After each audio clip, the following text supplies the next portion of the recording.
Oh, it's been raining, so I'm still in bed. Oh, God. Oh, God. I'm like a vampire. Oh, God. It's too early.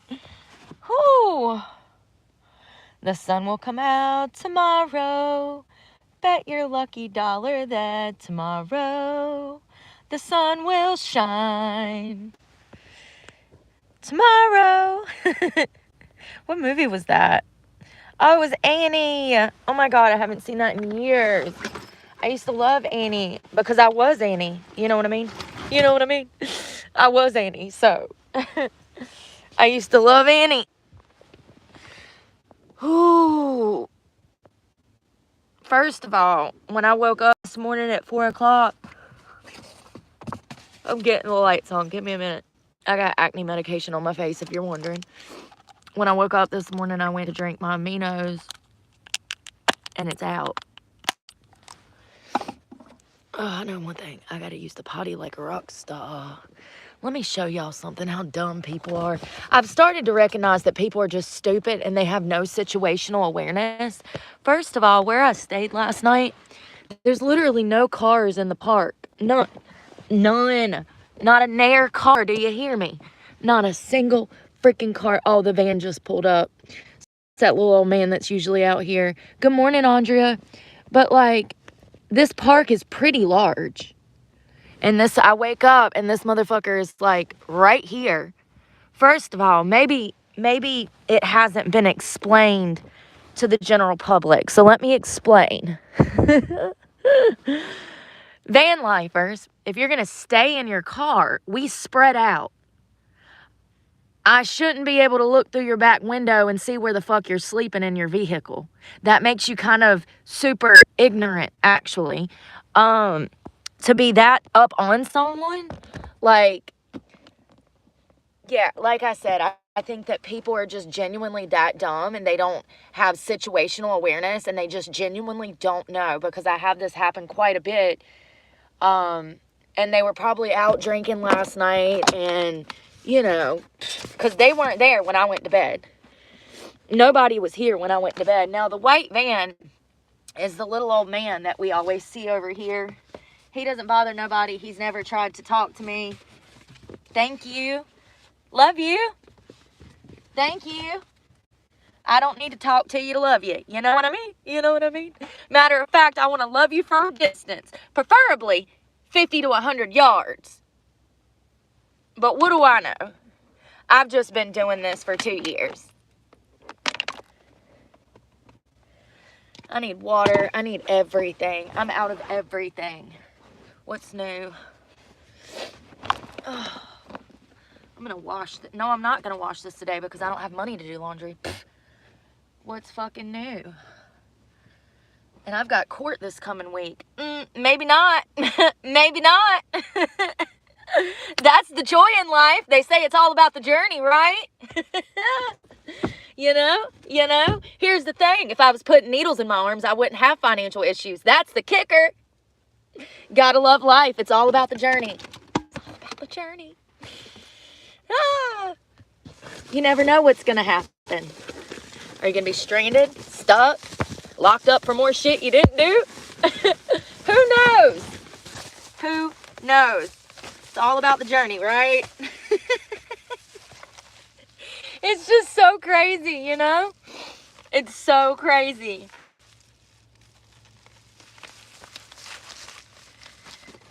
That's what they tell me. It's all about the journey. Okay, well, I'm laughing at the journey now. Do I start reaping rewards?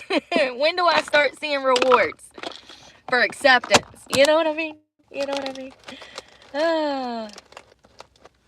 So, I'm looking at the Luigi case. Jesus Christ. Luigi Magoni. And, what if I told you guys that the snitch never even received the money? Yeah, you see, that's the problem with the snitch that snitched. They did it because they thought they were going to get reward money. Well, guess what? They didn't get a fucking dime. And matter of fact, they've had to quit their job. And a 5-star rated restaurant went to a 1-star rated restaurant. Everyone has been flooding McDonald's reviews over Magoni, Luigi. You know, he was arrested for the killing of the CEO. He killed Brian Thompson, who was the CEO of United Healthcare, who indirectly had killed hundreds, if not thousands, of people through his 21-year career working for United Healthcare. Let's be realistic about this. Brian's actions affected hundreds of thousands, if not millions, of people's lives. Through his position, he worked for United Healthcare for 21 years. And matter of fact, he was given a promotion after 2020, and he was the CEO. So this is a man whose actions have absolutely killed people. Let's be realistic. Brian's actions caused people to die and to suffer. Luigi shooting and killing him doesn't make the situation better. However, let's be realistic. This was not a man of honor. This was not a man of virtue. This was a man that was an elite who was making millions of dollars off of people suffering and not receiving the medical insurance and care that they need. And he was being paid to provide a service to harm people. That's why he made $10 million a year, because he was saving United Healthcare so much money. He had almost doubled the denial process for United in the 3 years that he had been CEO. Not a good man. Now, Luigi has been held a hero online. We all know this. But people are pissed that a McDonald's worker turned him in, and they essentially bombed the reviews for this McDonald's, affecting them seriously. Like, it's affecting their business. The snitch, who has been doxxed online, and I'm not going to say their name here because I don't agree with that. This person is a minimum wage worker. People are struggling financially right now. I have no doubt that this person turned in Luigi with the hopes of making this $60,000 reward. But I'm sorry, babe. You didn't get the memo. See, you're on this side of the fence. They're on that side of the fence. And I'm talking about law enforcement, government agencies.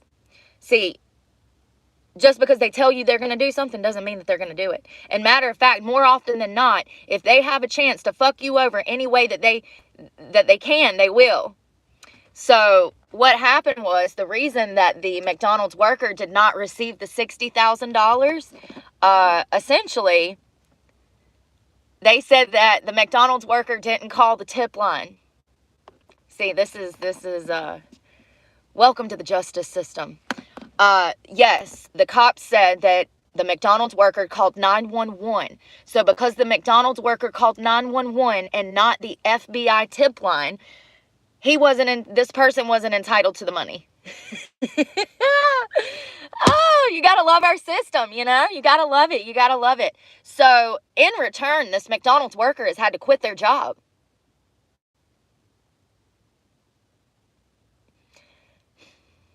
Listen, all I'm saying is, if I was that McDonald's worker and I would have saw Luigi come in, I would have minded my business.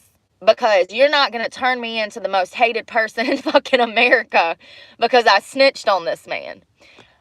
I almost wonder this person's developmental level, because I don't know how you couldn't put two and two together and see that you're going to be one of the most hated people if you turn Luigi in. Not only that, most of us that have two brain cells to rub together would have knew immediately, that there was about a 50% chance that we would get shitted on that reward. It happens every day. They post rewards for people, and listen, like I said, half the time they get it, but half the time they don't. And it's usually some law enforcement loophole that leads to that reward not being rendered, even though the tip was rendered, that led to a subject being arrested. This is very common. This is the type of BS that has divided cops and civilians. We can't trust you because this person, I feel like, here's the thing. I don't agree with this snitch being a snitch, but they deserve the money. Especially after all the hell, losing their job. Like, y'all, I really think that this person is not very smart, clearly. Because any of us would have never turned in Luigi. We would have knew what that meant socially. We would have knew what that meant. You know, it was one of those things where I do believe that because he was so celebrated, people recognized him, his own family, his own friends. They had to have recognized him. He had been missing. There's no coincidences, but it's one of those things where he was so celebrated and people were wanting him to escape that nobody was going to call it in and snitch. You would have to be a dumb McDonald's worker to think that nothing bad is going to happen to you after you snitch on the most notorious supervillain that we've seen in decades. Because that's what he is. You know, he's still being celebrated. I've seen some crazy shit this morning. I saw one woman, she's a lesbian. She was an Italian lesbian who looks just like Luigi, okay? And she was writing him a love letter in prison asking for his sperm donation because she wants children, but she wants them to be Italian like him. And she's like, we already look alike. Nobody will know that it was your sperm. Y'all, I've seen some crazy shit this morning. People are actually pissed that he's in jail. There's been signs, billboards over... There's a billboard in California. There's several signs that were made out of tarps that were put over bridgeways screaming, free Luigi, free Luigi. You know, he has been denied bond, so he's not going to be free. His first stop is going to be court, and his next stop is going to be federal prison, or prison. You know, and he's going to be there for a while. If he had a trial by jury, if he agreed to a trial by jury, it would be damn near impossible to find jurors that do not know about this case. Damn near impossible. I mean, they'd have to go find Patrick Starr, you know, like, they'd have to go find Patrick Starr at the bottom of the sea. And while they're down there, maybe they can find the aliens too. But they would have to go dig under rocks to find people who do not know about this case. But I do believe that if he had a trial by jury, given the circumstances of his botched back surgery, that in my opinion, he did not need, slip disc and pinched nerves are not reasons to have a surgery such as Luigi had. I've told you guys that it is my opinion that they did this on purpose to make money off of him for years to come. And matter of fact, he already had another back surgery planned. So, you know, a 22-year-old needing a whole transformer car put in his back, like, it's unbelievable. It's unbelievable. And in my opinion, he was done wrong. He was walking around in severe pain, and that does something mentally to a person. And y'all know that I am a fitness junkie, and when I cannot work out, I slip into deep depressions and I isolate. And I talk about these things like Ted, and because I can relate to that. I know what losing your physical capabilities or falling out of fitness does to the mind. There's absolutely a correlation between fitness and happiness. Absolutely. So this boy not being able to work out, not being able to go surf, not being able to go rock climb, these were all things that Luigi did prior to his back surgery that doctors told him that he needed. And in my opinion, he didn't need that back surgery, baby. A slip disc and pinched nerves. No. You don't need, it's just, you know, the X-ray picture speaks for itself. I do believe that these doctors saw a gold mine in Luigi and his family. this kid probably come in with a minor back injury. Before you know it, they've done convinced him that he needs a full-blown surgery. After the surgery, he fell into a depression. He was completely bedridden, okay? He lost tremendous fucking weight. And it's clear from his online portfolios, his platforms through X and other social media outlets, that he fell into Ted Kaczynski. I mean, he did. And I feel like Luigi was hurting alone, and I feel like he isolated, and I do believe that in some manner his depression and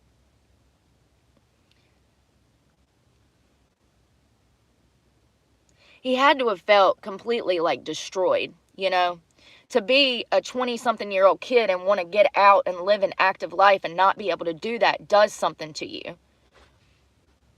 You know, I'm not saying his actions were right, but I think that Luigi is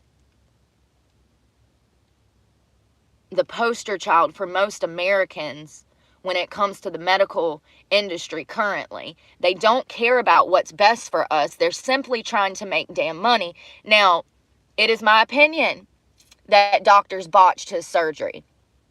But once again, slip disc and pinched nerves do not qualify to have a damn ship planted in your back. Like that hardware, those screws, those bolts. I've seen other doctors talk about this, and they agreed that it's intense, that it doesn't even make sense for his back to need that much reinforcement for what doctors were saying was wrong with his back initially.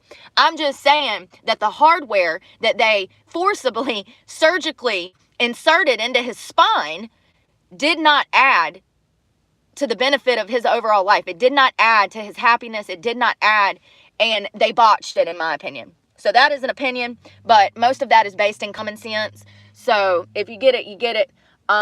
You know, he had another back surgery scheduled. He was going to be going back under the knife because this one failed. And all of a sudden, I've been hearing that maybe drugs were involved. So I can't get a clear answer whether or not he was on prescription medication, but I can tell you that the first thing they do when you come off of a major surgery, baby, like that is give you heavy-ass pain medication. Now, did the weight loss come from isolation and depression, or did it come from pills? It doesn't really matter to me. I just think that if it was confirmed that he was on heavy narcotics, opiates, things like that, that it would give more answers to his physical appearance, but also his psychological well-being at the time of being on these drugs after his immediate surgery. Because it's one thing to isolate. It's a whole nother thing to be bedridden and have your future ripped from you, essentially. I mean, if you can't walk, what kind of life does that mean for you?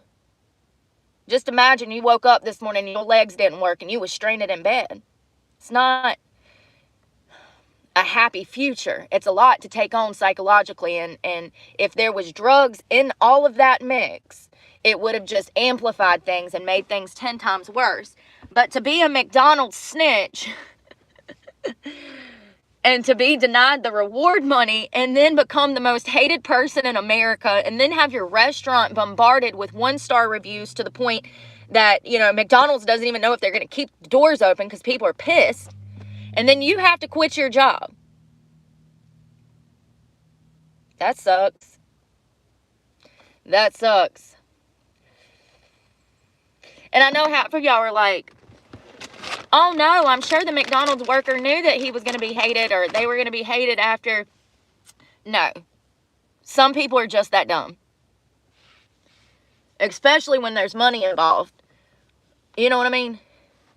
No. They had no clue that turning this guy in was going to lead to all of this shenanigans. I mean, first of all, I thought that it was common knowledge that if the FBI offers a reward, that you got to call the FBI to get that reward. But listen, people are genuinely that dumb.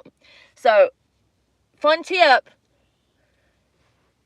If the police of New York, if the NYPD are looking for a suspect in New York and you see that person, you're going to call Crime Stoppers in the NYPD to get that reward money. If it's the FBI, you're going to call the FBI tip line and say, hey, I found Luigi. He's eating a burger over here with Mario.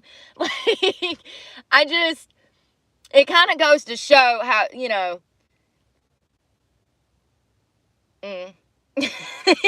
I'm trying to be nice, y'all. I'm just, I'm trying to be, respectful. Oh, Lord. So, this person's life has completely been destroyed by this. They thought, I don't know what they thought, but you got to be pretty dumb not to think ahead.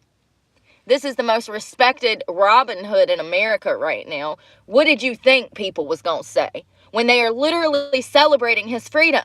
They're literally celebrating him getting away. They don't want him to get away. They want him to get away. They don't want him to be arrested. You have to be a little, slow to not realize that that's going to backfire in your face when you turn this guy in. And then to have the cops to fuck you over even more, honey. Let's not forget what side of the fence you're on. What, you thought the cops was going to have your back? Bless your heart. Bless your heart. No, honey. We're all, no. It's just crazy. I do feel bad for the worker because I'm sure that they're not aware of what they did, I'm laughing because I'm trying to be nice, I just know that if I would have saw him and I needed the money that bad, I would have went into hiding because I already know how the public's going to be, Like, I would have damn called the FBI, got my damn 60 grand and been in the woods somewhere. This person went back to work the next day. Like nothing happened. Like he wasn't a snitch. Oh my God. Turning in the most respected man in America currently, other than our, president and Elon and Vike. But like he's been added to that list of, respected individuals currently. People were happy that he was on the run. To find out he was in Pennsylvania, though, that was kind of crazy. But, all right, let's get some caffeine, and then we're going to run to the bathroom. My hair looked better before I brush it. Now I brush it, and it looks like shit. Make it make sense. I don't know. I don't make the rules. The humidity controls everything. It's getting long. We need to do a haircut. And, when I danced, when I used to strip back in the day, I dyed my hair because, I had people controlling me, and they said that I would make more money if I was a blonde, so I was forced into doing that for a while. I liked it for like the first 3 years that it was blonde, but then like the last 7 years that it was blonde, it was like a whole identity that I couldn't wait to shed once I was free. So I did that, and I grew my hair out, and ironically, the crazy thing is this is all natural. This whole color, the blonde that it flips at the end, and I never knew that I had like naturally ombre colored hair. But it's one of the things that's helped me find myself back to me, my hair, and having control over what color it is and not being penalized if it's not the right color. It's just crazy how brainwashed I was. Cheers. Bang. Listen, I buy these because they're the cheapest. I got it at the Dollar Tree for $1.25. And it doesn't have sugar. And I was informed to drink these by a bodybuilder. They were like, this is actually the best if you're going to get one of those shitty energy drinks. It does have a lot of ingredients. So let's talk about the aliens for a minute because y'all, listen, unpopular opinion. It ain't just damn drones. If you've been paying attention to world news, then you know that there's something going on in freaking the sky right now, all over this country, all over this world, and it's been going on for a while. That's the crazy part. That's the kicker. that really scares me. The fact that our government has not talked about this phenomenon prior to New Jersey essentially being invaded by sky people. Nobody's talked about this, but this has been going on for months. California and Nevada had weird ass spottings last night.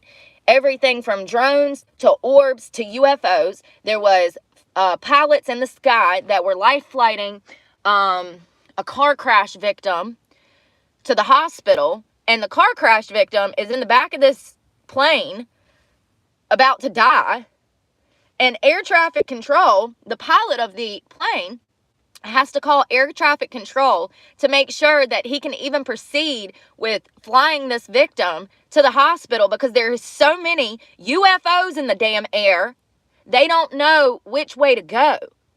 The conversation between air traffic control and these pilots, once again, common knowledge that UFOs are out here. Air traffic control, yet again, tells the pilot to steer the plane in any direction to avoid the UFOs. And he calls them UFOs. He says, we understand that there's UFOs in the sky. He said, just make your own path.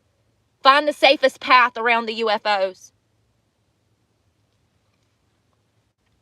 There was additional sightings in Tennessee and Virginia. So what started in New Jersey weeks ago has now expanded to Tennessee and Virginia.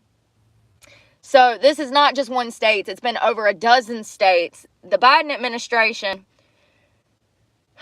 we're just all going to die before the damn first. We're all going to die. Like everything that's going on between World War III, on the brink of World War III, and orbs, aliens, and damn drones in the sky. Listen, I saw one congressman or some son of a biscuit say that it was Iran. He said that Iran, listen, I don't know if this is true. I'm just telling you what he said. He said that Iran launched a mothership that they had received from China over a month ago into the Eastern Pacific. I could be wrong. That ocean over there in New Jersey, baby.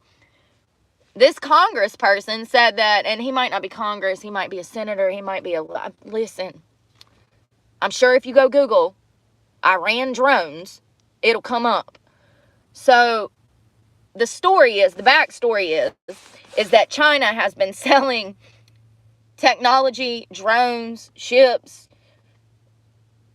God knows what else, to Iran. And that Iran allegedly launched a mothership.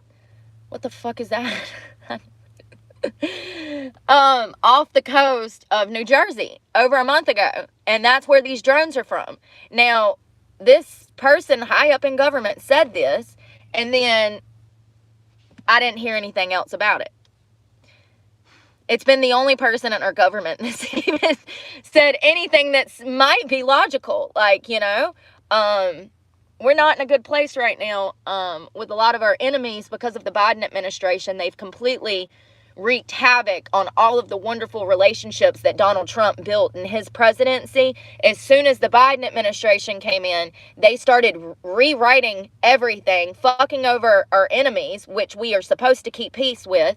And, I just feel like this administration is trying to kill us all. I really do. I feel like they're trying to start a war. And, think about the fact that if this was any other country, if it was Mexico, if it was Cuba, if it was damn Russia, if it was any other country, they would have done shot this shit out of the sky. First thing. And our government is over here saying, well, we don't know what they are.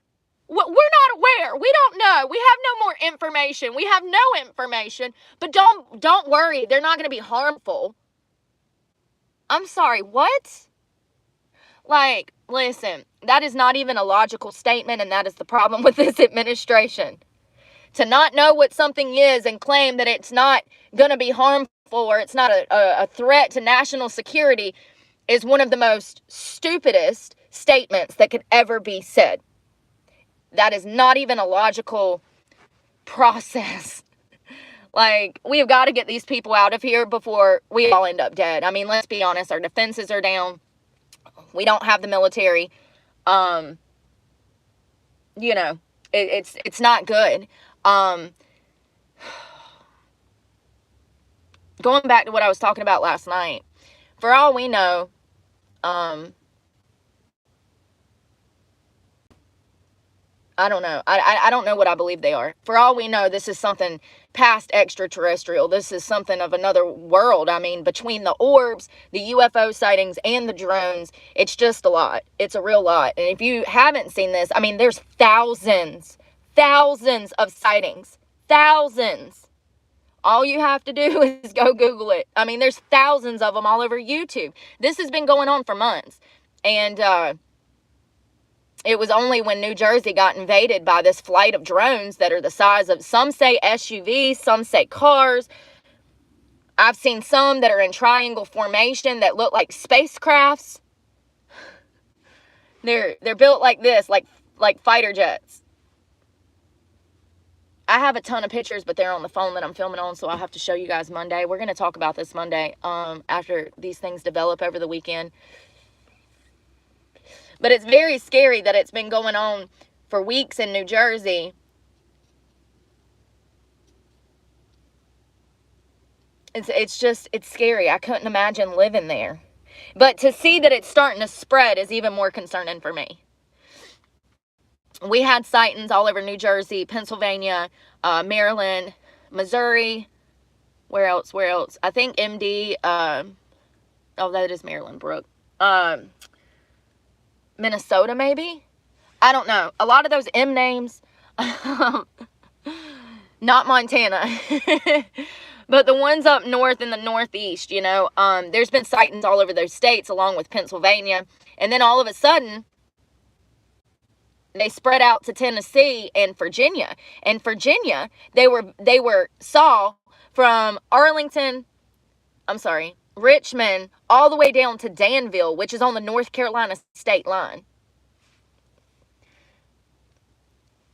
If it is another country, at this point, they're sitting back laughing like they always get to at us, because this administration has continued to show that they're a bunch of vaginas that don't need to be in positions of power. They are too scared to do anything about anything. They're not even capable of holding conversation and answering press conference questions. How did we get here? How do we go from articulate, responsible, rational governance to this bullshit? I mean, literally, our lives are in danger. Yeah. I just want to be clear, if it is another country, we are fucked. We are past fucked. If it's another country that, you know, and that's what I was saying, how much are they trying to get by with if it's another country that has sent drones to God knows what? I mean, maybe they were expecting us to shoot one down. Then maybe the weather balloon was the first test. Remember last year with the weather balloon? Maybe that was the first test to see how much they could get by with. And then, you know, they send the damn drones, and I don't understand it. It's got to be another country. It's either aliens or another country. So we agree that, right? Aliens or another country. Yeah, Tennessee. Nobody worried about Tennessee. I am. I love Tennessee. I don't know. It just doesn't make sense. I mean, and you know, this brings up a lot of questions about God to me. If it is aliens, I don't think it's aliens. But there's been people that said these things are shooting up out of the air. That makes me feel like it's aliens. People, government officials, pilots in the sky saw these things shoot out of water, out of the middle of the sea. I believe the pilots, you know, I believe them over our press secretary and everybody else in the damn Biden administration. These are men that joined our military to make a living for themselves and do something honorable. They have no reason to fucking lie. And matter of fact, they have every reason to lie to protect their career and their status in the military. Speaking out, becoming a whistleblower is not something that anybody wants to do.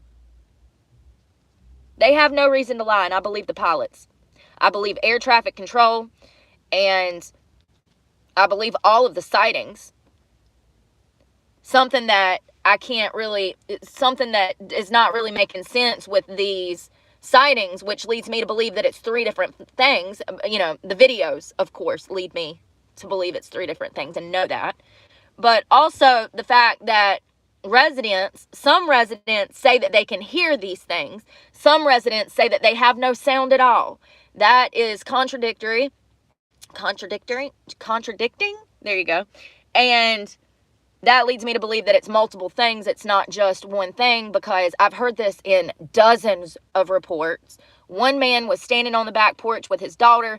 He saw these drone type things, and he said that they didn't make a damn sound. He said one was literally hovering over the neighborhood and it did not make a sound. I saw someone else in California report the same thing, that they saw them right above them. They were underneath, and the damn thing didn't make any sound. It had the blinking lights and the like 4 little nodules that we've seen. And that's another thing.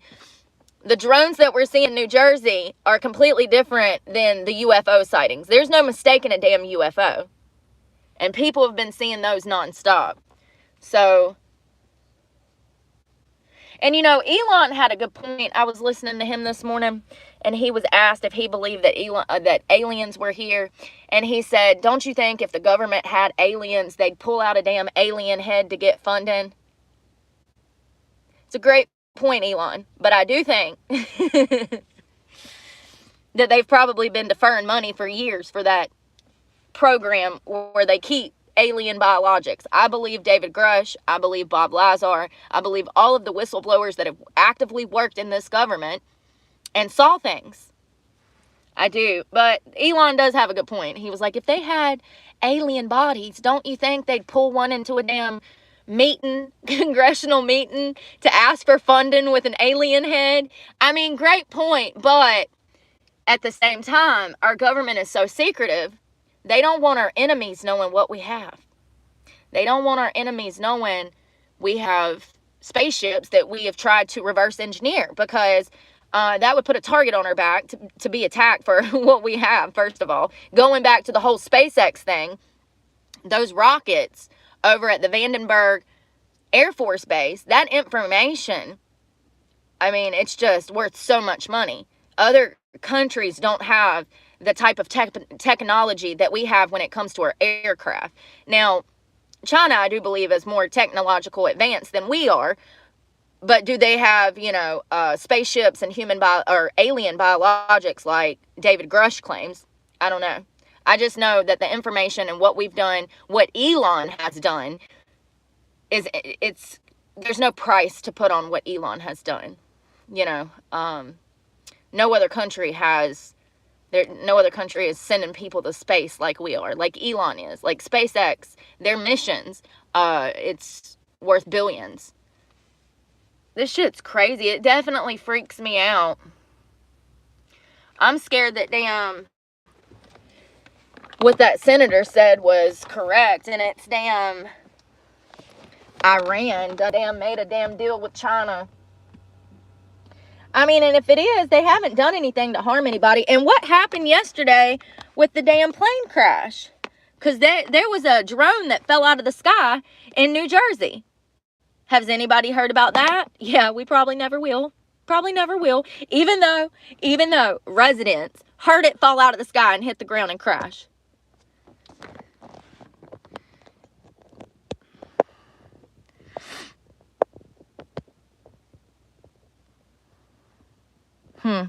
No, I believe you, Manna. I believe both of y'all. And you know what's crazy is that those sightings might be going back longer than the past 4 or 5 weeks. I feel like I've seen a lot of, if you go and you Google UFO, orb, and drone sightings, there's stuff that comes up. But my seat, I just messed my hair up. My seat is like pushed up. I can't. There we go. There's a lot of them that's highlighted from the past few months that I've seen over different states, as far as like Texas, even Nevada, Arizona, which we all know that Arizona is a hot spot for aliens. It always has been.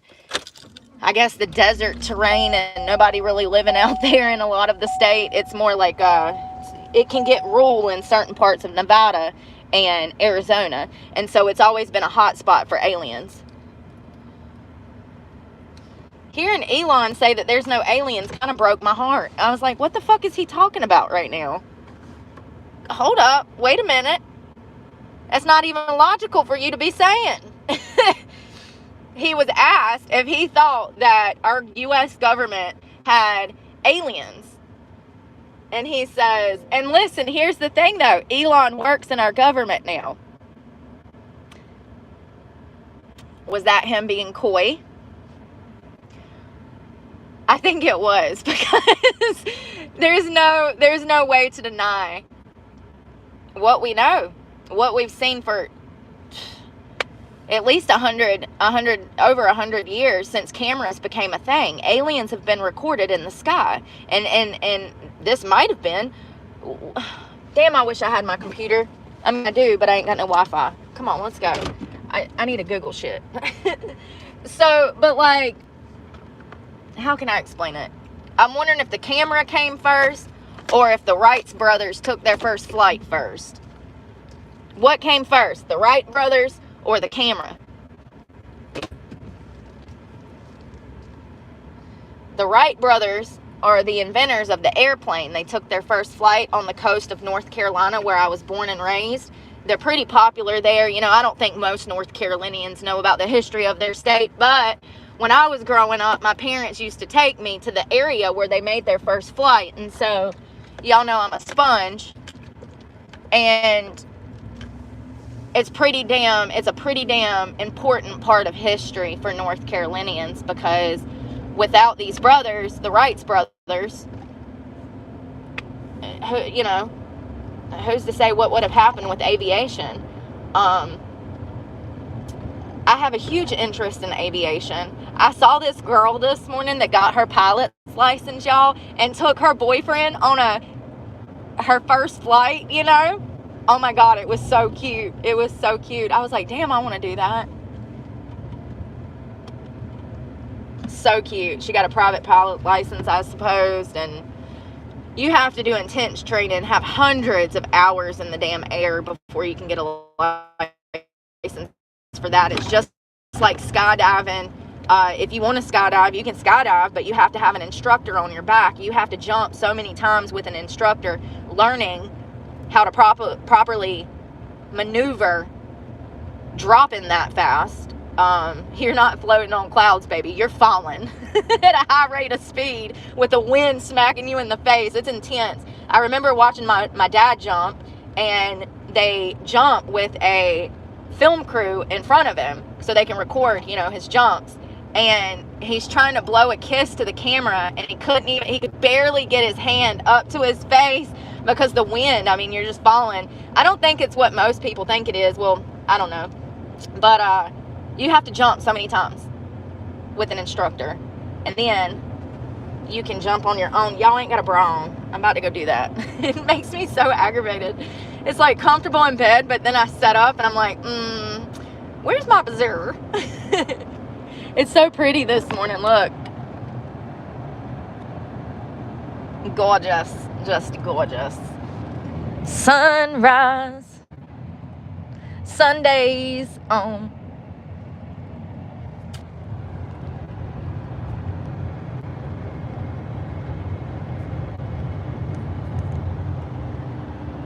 It's a hard day's work. Who's that? The Beatles?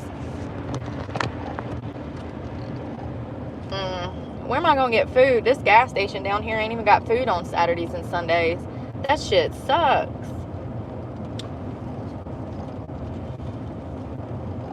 So I heard that Brett Cooper is leaving the comments section. I'm pissed. What the fuck is going on out here? What, is damn Michael Knowles gonna be next? Or no? Yeah. Yeah. So first of all, if you don't know who Brett Cooper is, she was a child star turned political activist for the Daily Wire. There was a show created on YouTube through the Daily Wire called In the Comments Section. Well, they found Brett, and she was a perfect fit for this show. She made the show. Brett is the show. It's Brett in the comment sections with Brett Cooper. It can't just be in the comment section because you're taking away all of the good parts. Okay? That was Brett. So she released a video, I think it was like December 11th or something, and she addresses the fact that she's going to be leaving the Daily Wire, and that one of her close confidants, her best friend, I try so hard, her best friend, who was her maid of honor in her recent wedding. Y'all, the level of betrayal. Listen, this girl is going through something right now. She probably don't even realize what she's going through. But 10 years from now, I hope she's able to talk about it. Judging by the fact that they made her sign an NDA, allegedly, she might not be able to talk about it. There's been other people that work for the Daily Wire who also signed NDAs.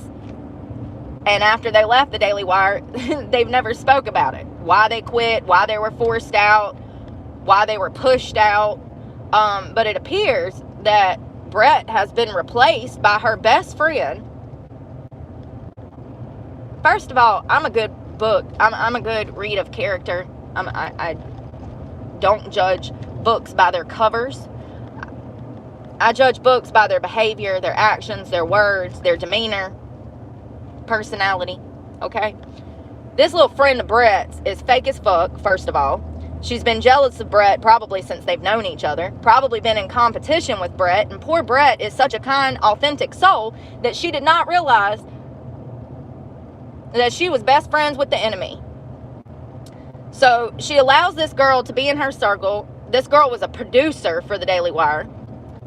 They get real close. Brett offers this woman, to be her bridesmaid. She's like, be my maid of honor. Maid of honor. It doesn't get more important than that. And it's not even been a year since Brett got married. Not even a year. And all of a sudden, the Daily Wire has essentially, in my opinion, it's green. It's green. Pay attention. Wake up. I have to pee. Don't cause me to pee in my pants because you're stupid.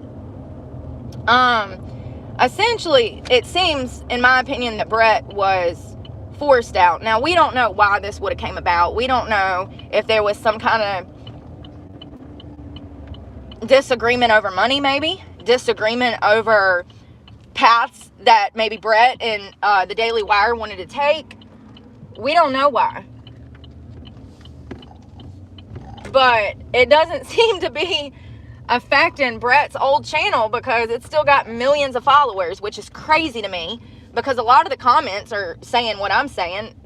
That show will never be what it was without Brett, but people are still following it. So I would advise to go unsubscribe to the comment section. They changed the entire name now. It's not in the comment section with Brett Cooper. It's the comment section with Brett Cooper's best friend, who, in my opinion, highly betrayed her. And this poor girl probably doesn't even recognize what's happened. Like I said, she's such a genuine soul.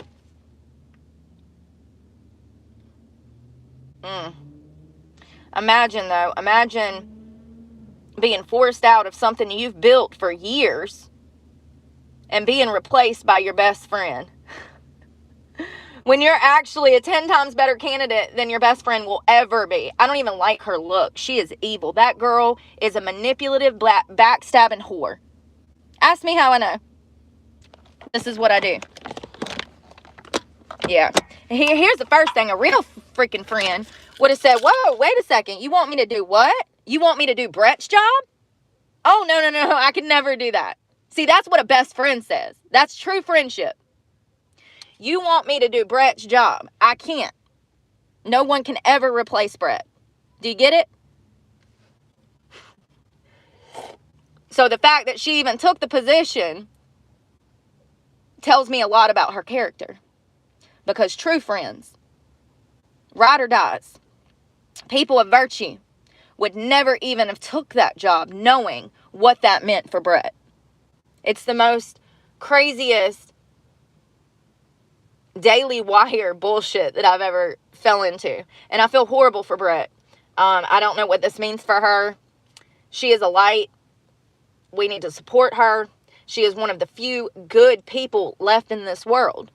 Some people just have an aura about them, y'all. You can tell that they're good. You can tell that they're evil. And I guess a lot of you can't.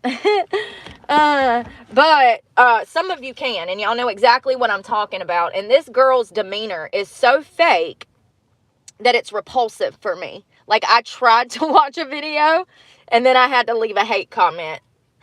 I said, wow, you stole Brett's show. Because you did. You were a producer. How about stay in your motherfucking lane and stop trying to be better than everybody else because you're not happy with yourself? You were a producer. If you wanted to be a host, you should have been a host. I don't know what's happened. Brett has not said anything about it. She just said that she was leaving, and in her video announcing that she was going to be leaving the Daily Wire, she appeared to be holding back tears. You can hear it in her voice. So this split does not, in my opinion, seem like it was on the part of Brett. It seems like there is something going on behind the scenes of the Daily Wire. We all know that Candace Owens left. If I'm not mistaken, Ben Shapiro and other people own the Daily Wire, but I could be wrong about that. We'll see in a minute. I gotta pee and find something to eat.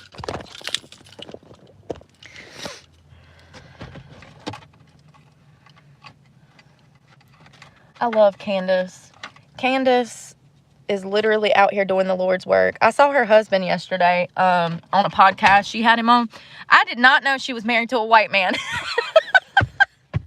He's a cutie too. He looks like something out of a damn Twilight movie or something. I said, who is this? Okay, Candace. Falling in love and damn. Okay. Why is it though? I saw during the Kamala, when Kamala was like front and center, I've got to do something with my hair, y'all. 1 minute it looks good, the next minute it looks crazy. Make it make sense. I saw that a lot of people that were supporting Kamala had white husbands. Ooh, I did not know. Yes, it matters because they sit there and say that the same type of people are bad people. You know what I mean?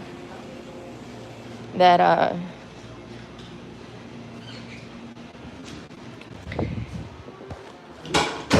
that the white man runs the country and it's all set up.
Oh my lordy, oh my lordy. I hope you can't hear that music.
People just standing around like they can't use the damn self-checkout. I'm telling you. Poor guy in there working his ass off. Ain't got nobody to help him. He works in there every time I stop in this damn store. And there's, I mean, you see how easy it was to self-checkout? You lay your shit up there. It damn rings it up for you. You stick your card in. You ain't even got to put a password. Jesus.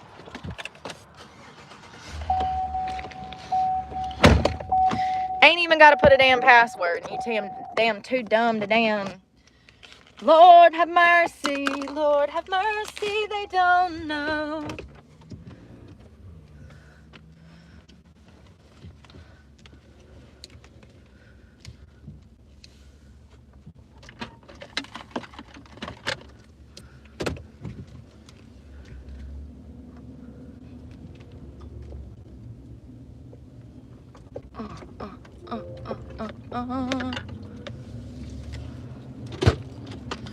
Yeah, I love Candace.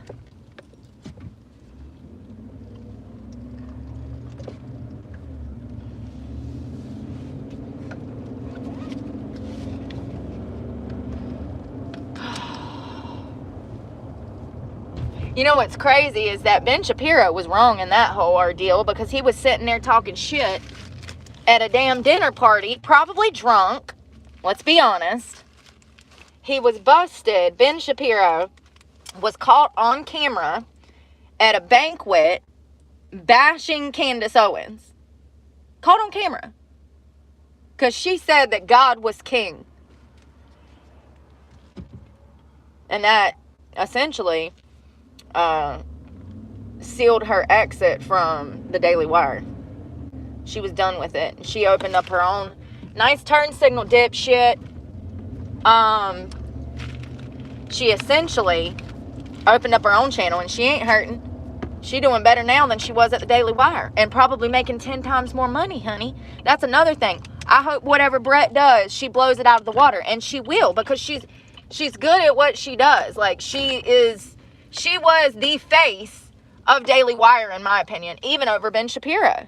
She had more pull, in my opinion, than Ben will ever have, because of the fact that she's younger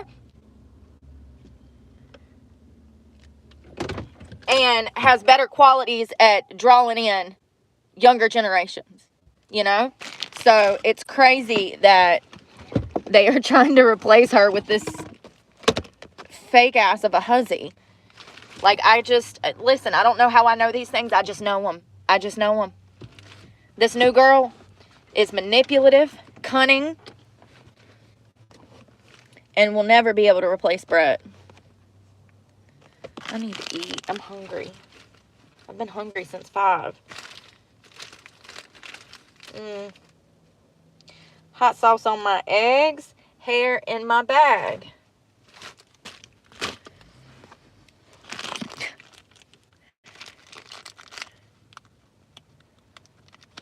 Sorry. The damn Lily Phillips bullshit still popping up on my computer. Girl.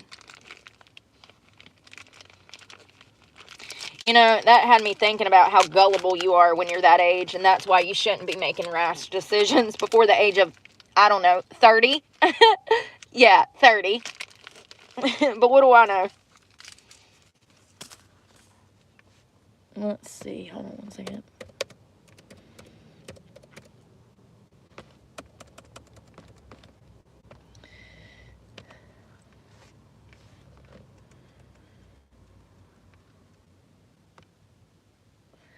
Nothing.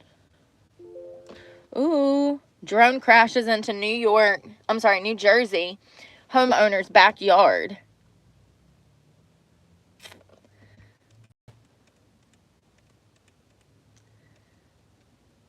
Drone crashes into New Jersey homeowner's backyard. A drone fell out of the sky and crashed into a New Jersey homeowner's backyard Thursday night, prompting who? Hold on one second. I got pop-ups. Prompting the town's mayor to drive to the scene to survey the site himself. The aircraft smashed down in a residential area of... Listen. These damn town names. Tell me Tell me how you say it. Pequannock. Say that 5 times real quick, and then maybe I can. This was in Morris County. This was at 8:45 p.m. Thursday evening. This one that fell out of the sky was not related to the other sightings, though. So why are y'all telling us? We don't care. This is that shit I don't like.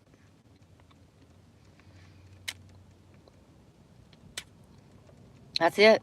That's all we know. Damn New York Post, you ain't worth a shit.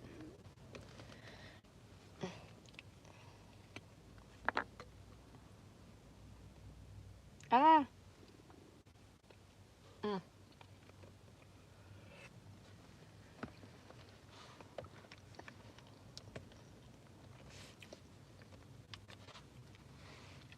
Thought I got hair in my thing.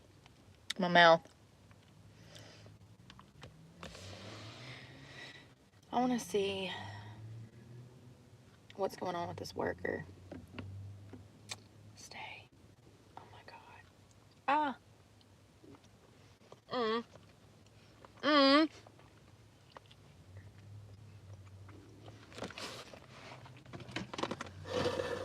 Oh my God. I just needed one in case. Not something you want to drop in your car, honey. You'll be smelling it. Boiled eggs. I can't see shit. Jesus. Oh, you hear my tummy?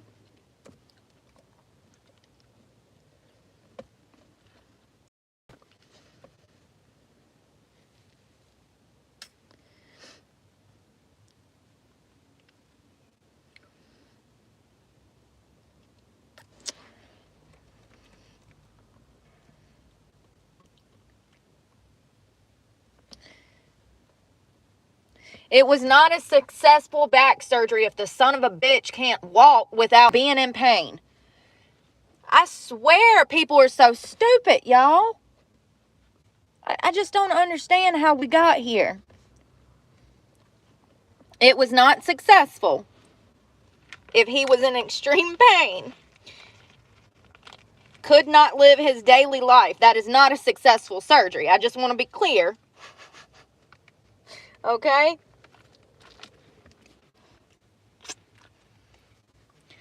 That damn sun is getting on my nerves. It's like right in my eyes. I didn't even open this milk yet. My hair is already wrapped around it.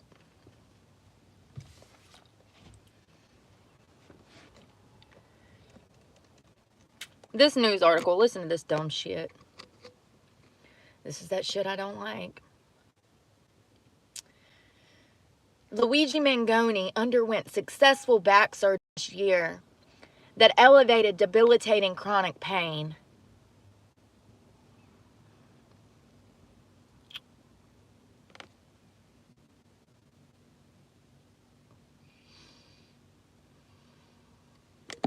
It's not even a logical sentence.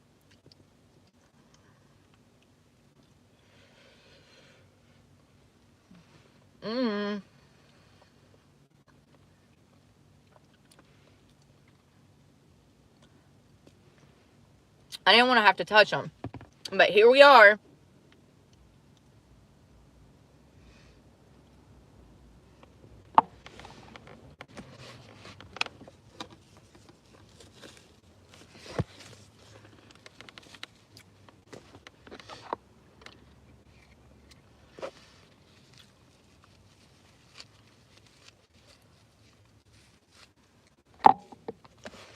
So this is from the Associated Press.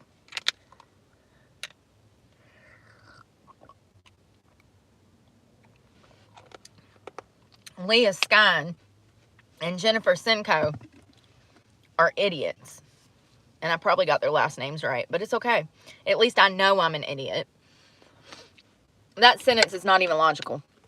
The back surgery was not successful if he was in extreme pain and debilitated. So let's just be clear. This was a botched surgery that left a young boy completely bedridden and full-blown, what appears to me to be like depression, which his family also said. His family said that he fell into a deep depression. His friends have said that.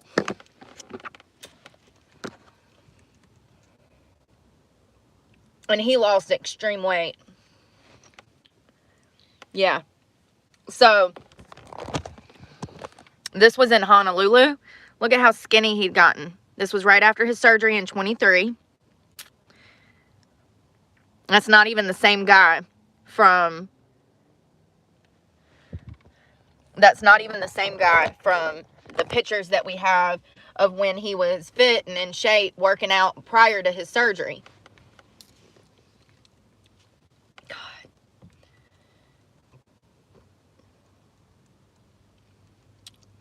I got eggs in my teeth now.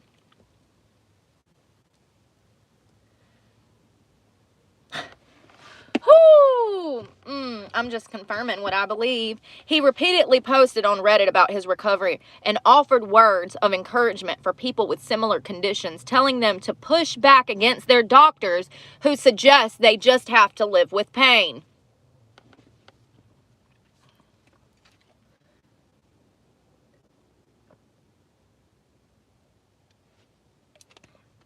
First of all, it's not normal to live with pain.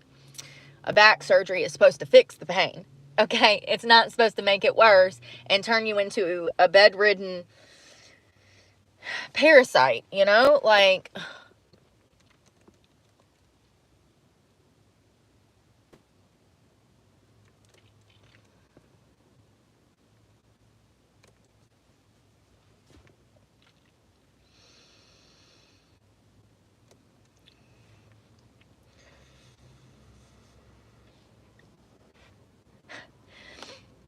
So, right after his surgery, he actually posted on Reddit that he was overwhelmingly pleased with the outcome and finally received relief from his chronic pain. This would have been directly when they were giving him painkillers. He would have been on opiates and intense shit. It wouldn't have been a mild Perk 5, honey. They would have been giving him Roxy 30s, Oxycontin. Okay, this is the type of medications that you're going to get after a major back surgery like that. Morphine. So I find it interesting, right after his surgery in 2023, he took to Reddit to suggest that he was overwhelmingly pleased with the outcome, and the final result was that it relieved him of this chronic pain. But then fast forward 6 months, he's on Reddit saying, do not let your doctor gaslight you into believing that you have to live with chronic pain. Don't let your doctor... What did he say?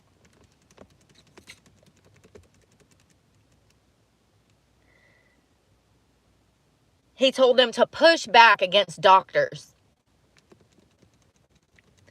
In my opinion, the timeline fits with... And this is just an opinion, the timeline fits with him being on pain management drugs. Yeah. And then it goes on to say,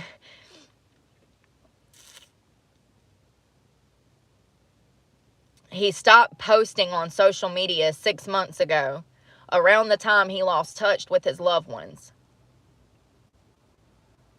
So my question is was he continuing the pain medication? Did he quit the pain medication? What made him change his mind right off of this major back surgery on a 23-year-old child?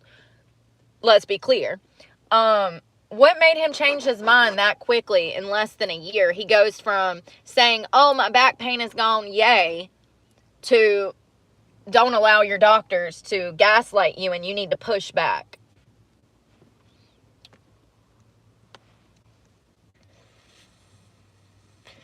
So, his back,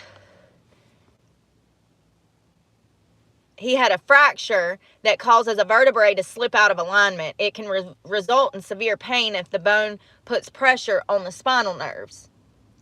Hold on one second. I cannot say this word. Spine.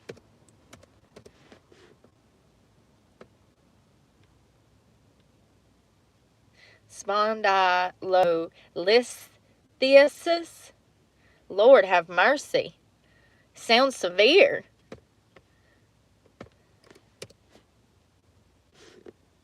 That's not it. There it is. This is medically necessary because I just don't feel like it was. But, you know, I've got a slip disc. My C4 is completely crooked. You know, there's things for that. Diet, exercise, yoga, tons of things. Nobody's ever offered me a major back surgery. I just can't help. There's no denying that they have every reason to manipulate him into thinking that he needed this surgery because it's in their benefit financially. And then if they can get him hooked on drugs, listen, I know a lot of y'all are naive, but it's absolutely happening. Look at our youth. They're mutilating children for money. You don't think that they would do that to another child for money?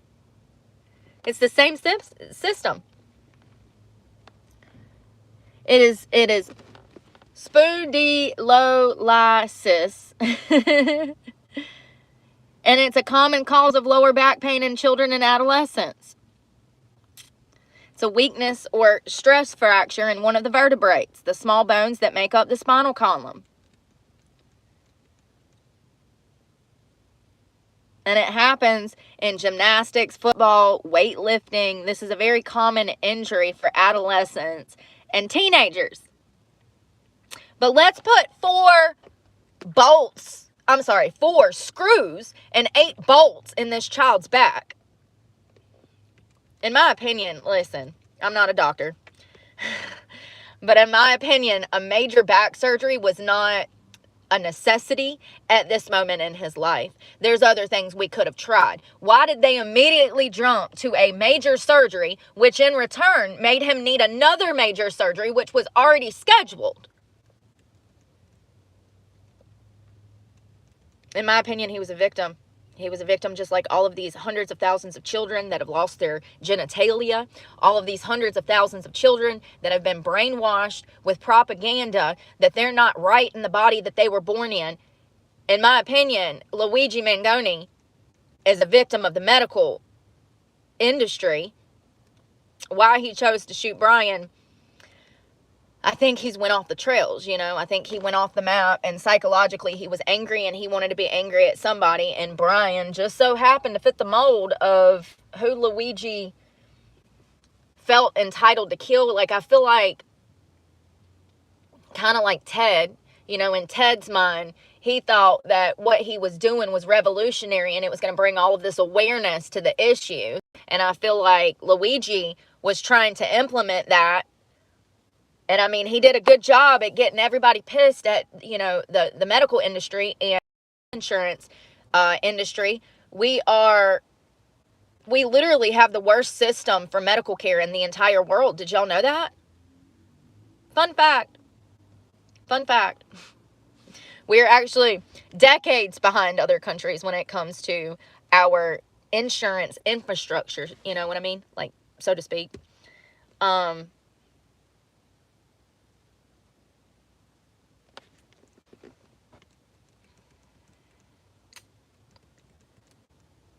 Let's see.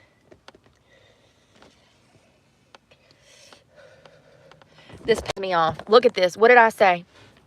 What did I say? It's not a dangerous or serious injury. There was no reason for back surgery. Hold on, let me just be clear.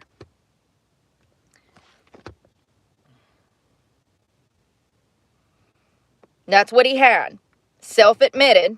It's what his doctor told him he had. But if you go over here to cross-reference what they do medically, what did I say? Physical therapy, cortisol injections. Surgery is the last thing. They did none of this. Like, this just makes me so upset for this poor kid. And I have no doubt that the fact that he comes from a rich, prominent family led to him getting fucked over in the medical industry. And they said, if we can get him addicted to painkillers right now, baby, we can make millions off of him. If we give him one surgery, that'll double his chances of needing another surgery, which will triple his chances of needing another surgery. Listen.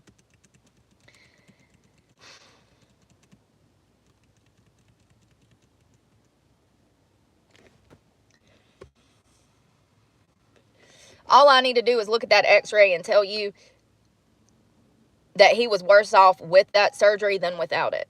And I think that he knew that too. I mean, clearly he flew into a depression. He isolated. He didn't even see his family. He went missing. All recipe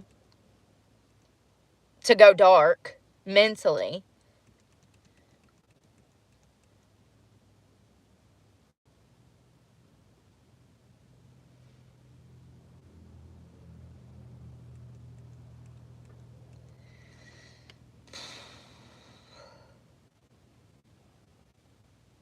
I saw another specialist who was a doctor that looked at Magoni's x-ray, and he said that it was overkill.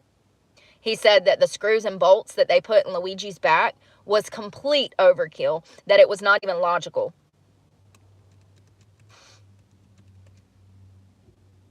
And, you know, he's in this state regardless of where he is. He knew that. He knew that he was going to be bedridden for the rest of his life. I mean, debilitating pain at the least. If he tries to do anything physically active, that's when he becomes bedridden. So if he wants to go out and surf with his buddy, which he tried to do, and his buddy reported back he was bedridden for a week, he can't do it. And this is a 26-year-old, in my opinion, young man who shouldn't be experiencing these problems.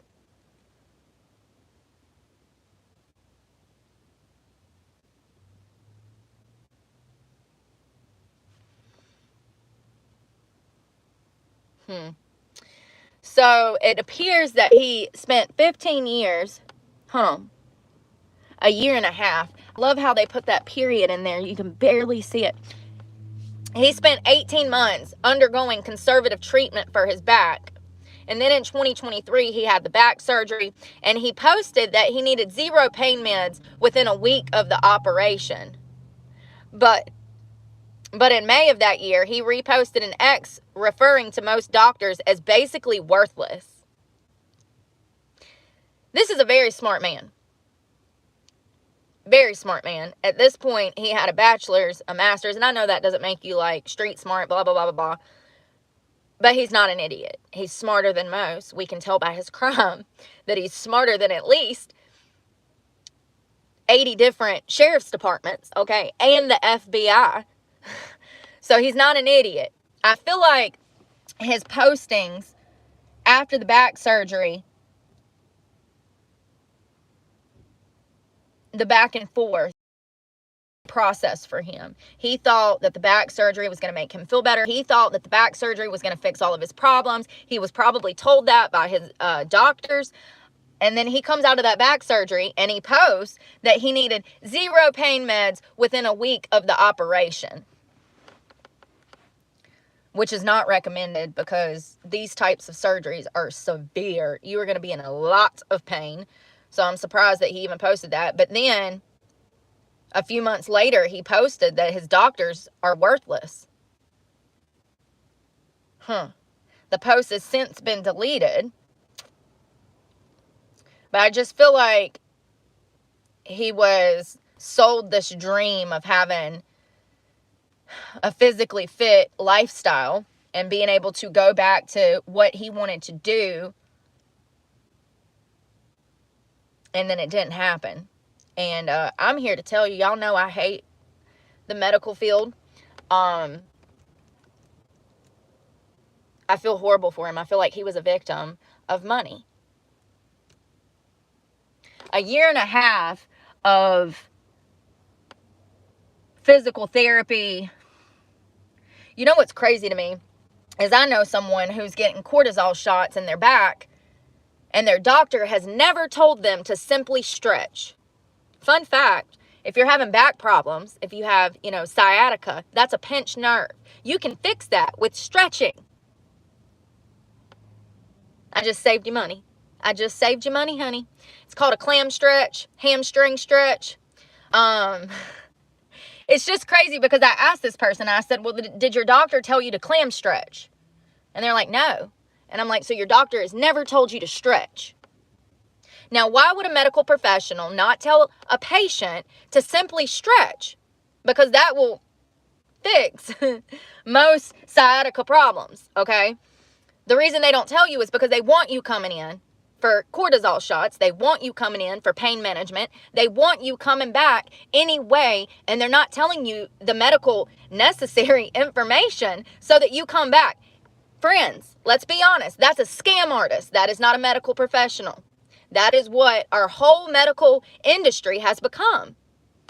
It's crazy. It's just crazy to me. This boy did not need a major back surgery. He didn't even have 18 months of physical therapy, stretching, and potentially cortisol. A back surgery is something you do after 10 years of trying everything, maybe 5 years of trying everything.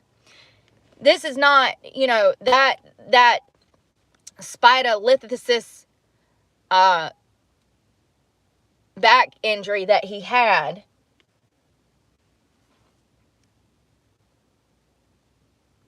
Most of the case said that it is non-severe, and it's not like you absolutely need a back surgery. It's just crazy how this poor boy was promised to feel better, in my opinion, and he didn't, and it actually made things worse. Hold on.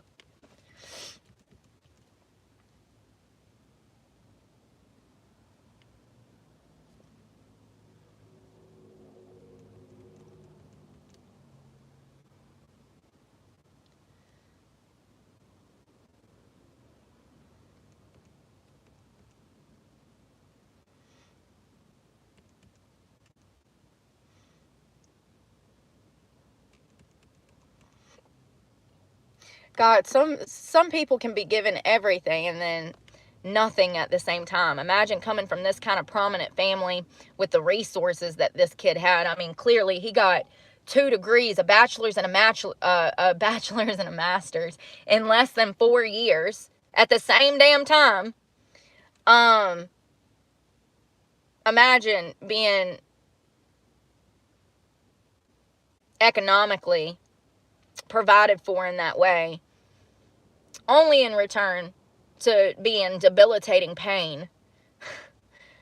The most important part of your youth, you know? I mean, it's really crazy how things work.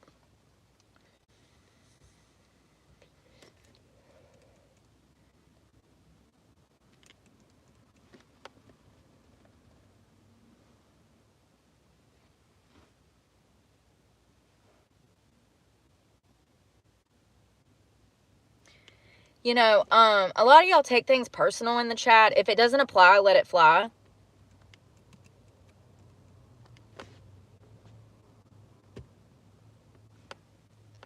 I'm not saying that every doctor out here is evil trying to do surgery so that they can make money. I'm just saying a lot of them are unethical. They're not morally driven, okay? They are driven by money. We all know this. And they actually have been unethical for many years. I mean, look at eugenics. Look at lobotomies. Okay, do we need any more history to confirm that a lot of doctors are blatantly evil and they do evil shit just to make money?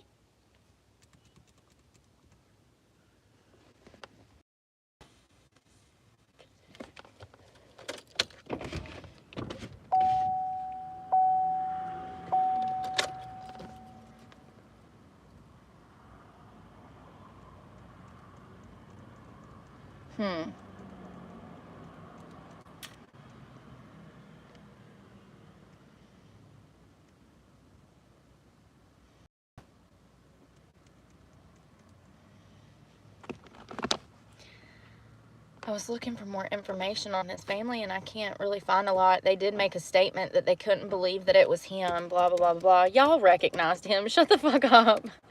Y'all knew exactly who he was. Listen, I ain't mad at you. I ain't mad at you. If it was my son, I wouldn't have called the police either, honey. We'll wait till they catch him, and then I'll be like, oh my God, sorry to Brian Thomason's family. Which is what they said. But, like, yeah. Come on. Oh, wow, Biden's out here just granting clemency to everybody, ain't he? Everybody.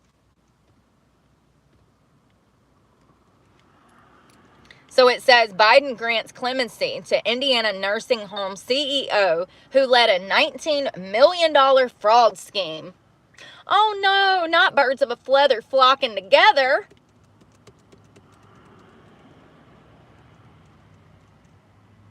Makes me sick. So it says President Joe Biden, we all know that it wasn't Joe Biden, right? He's not even in his right mind.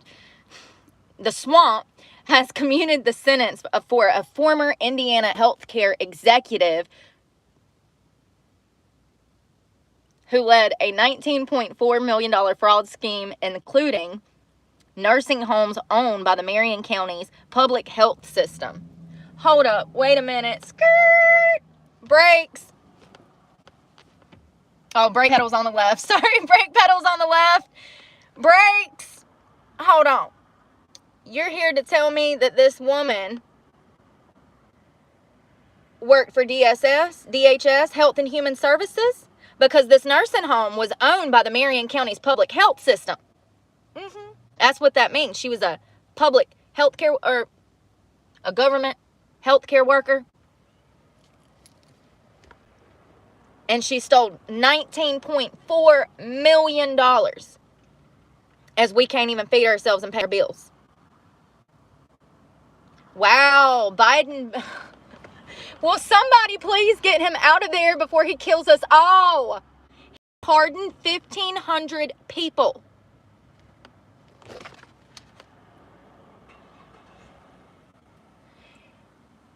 Former American Senior Community CEO James Burkhart was among the nearly 1,500 people whose sentences Biden commuted Thursday as part of what the White House has described as the largest single-day act of clemency in modern history. How many more days we got, y'all? They're ruining this country. How many more days we got?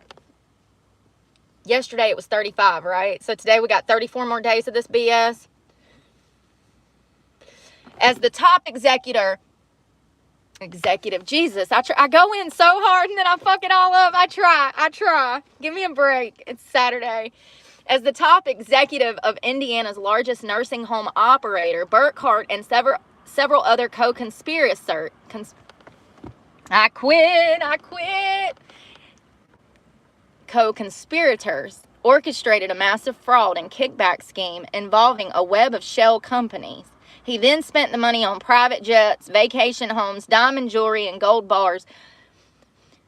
Most of the stolen money came from the Health and Hospital Corporation of Marion County. That's a branch of Health and Human Services, okay, because Marion County owns it. A public health agency that owns nursing homes and operates hospitals. So this is him doing his last-ditch effort to get all of his friends out of jail. Oh, and he looks just as skeezy as Joe Biden. He looks just as skeezy. Tell me he don't. He looks like they'd be two peas in a pod on a beach with ice cream.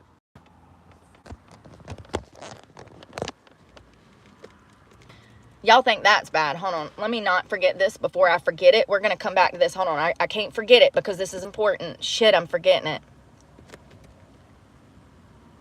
Shit, I forgot it. That quick? I got a screenshot. Don't worry. So it says that Burkhart pled guilty in 2018 to conspiring to commit fraud, conspiracy to violate health care, anti-kickback statutes, and money laundering. He was sentenced to 9.5 years in federal prison. Fair. Until the FBI raided his Carmel home in 2015, Burkhart was a major player in Indiana's care industry. He had millions of dollars in public money at his disposal, thanks to an arrangement between the American Senior Communities and the Health Hospital Corp of Marion County that allowed them to collect extra Medicaid money available only to public-owned nursing homes. He earned a salary of more than $1 million a year, and he still decided to steal almost $20 million in government money.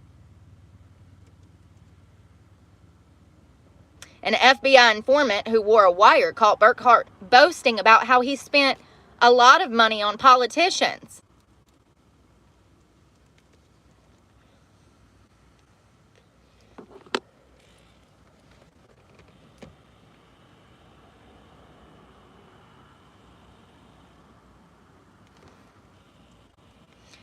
Who else was damn let out of jail? Hold on.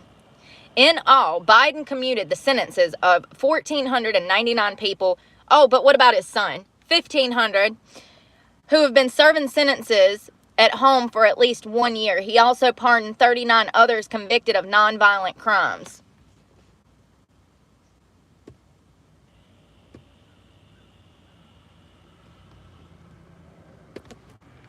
Hold on one second. I wanted to find this and tell y'all. Hold on. Mark.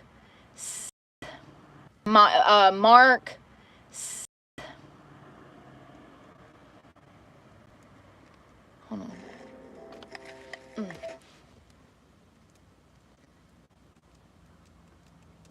Hold on one second. I'm getting names mixed up. I hate the media.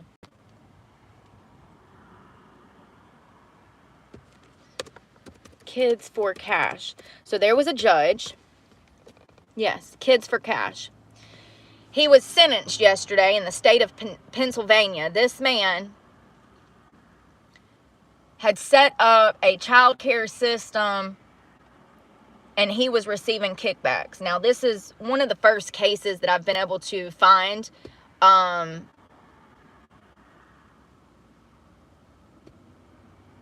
to kind of validate what I've known for years. I knew that the Department of Social Services, DHS, I knew that they were making money off of foster kids, and there's actually been other studies done on this, but this is the first time that I have seen anyone convicted of doing what DHS does on a daily basis. These people work together. I've said this before. These judges, these district attorneys, these social workers, these guardian ad litems, the police department, they all work in unison, okay? They work in unison. So this is out of Scranton, Pennsylvania. And it's crazy because this guy was just, I thought he was just convicted. And hold on one second. I'm not understanding. His name is Mike, Ciavarella. And he was a judge in Pennsylvania. Yes, when was that? Okay, here's the timeline. Mark Arthur, last name Jr., is an American convicted felon and former present judge of the Luzerne County Court of Common Pleas in Wilkes-Barre, Pennsylvania, who was involved along with fellow judge Michael Conahan, Conahan, in the Kids for Cash scandal of 2008, which he was sentenced for to 28 years in federal prison in 2011. So this dipshit went to prison, in 2011 for orchestrating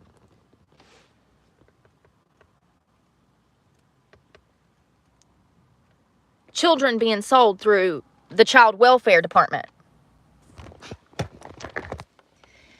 I didn't even know about this case. We're definitely going to look into this. I got to change, y'all. I'm sweating.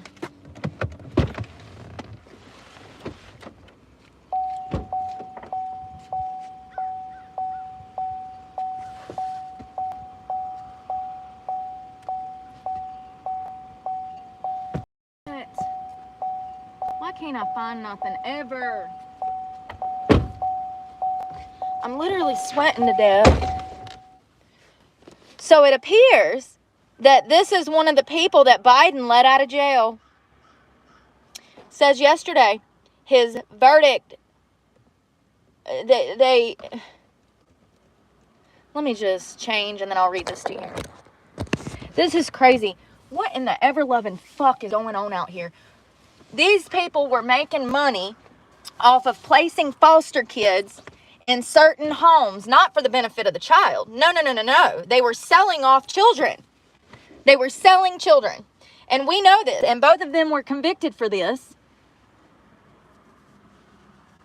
God, y'all.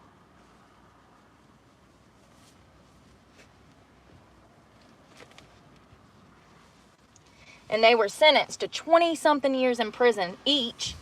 And then Joe Biden comes in behind and says, no, we're going to let these child killers, essentially, out of jail. Nobody knows where these children are, how they're doing. God, it's hot already.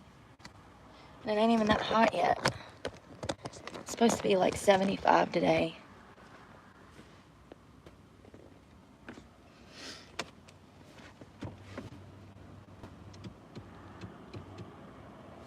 What is going on? Oh, I forgot.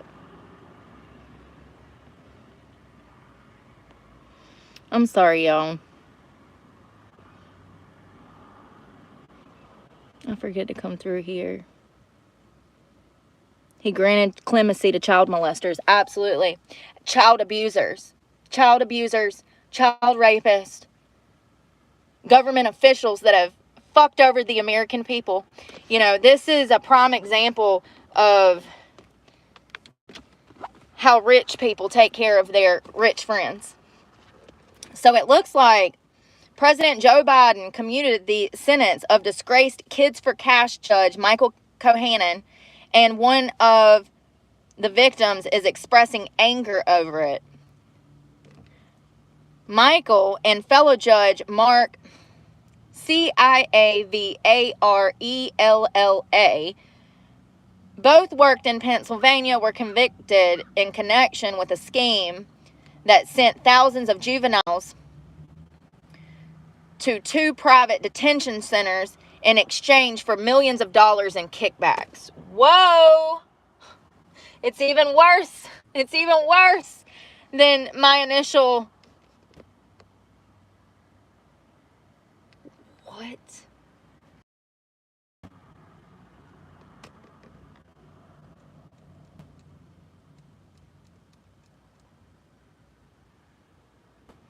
There's a girl, Amanda Laura, a victim of the Kids for Cash scheme. She's pissed. She said it's a big slap in the face.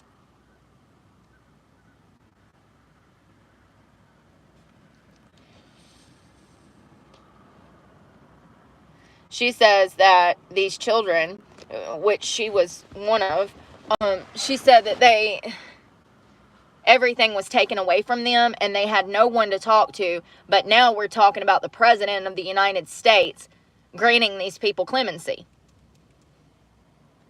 Laura was one of the thousands of juveniles wrongfully imprisoned as part of the Kids for Cash scheme that involved these 2 judges. The judges received over $2 million in kickbacks in exchange for sending juveniles to 2 private detention centers in which they had business interest. And Biden just granted them clemency. He sure did. But Biden loves children, right? No. No, the only way he loves children is in ways he shouldn't. Okay.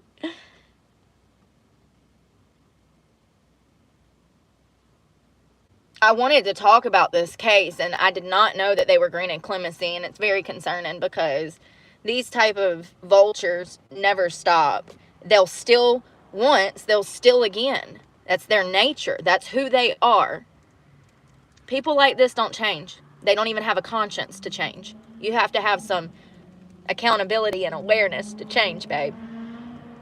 And I have no doubt that both of these men feel like they are victims and they helped people. Sickening. And they were essentially incarcerating juveniles to receive money from housing those juveniles in facilities that they had business interest in. It doesn't get more evil than that. We're talking about children.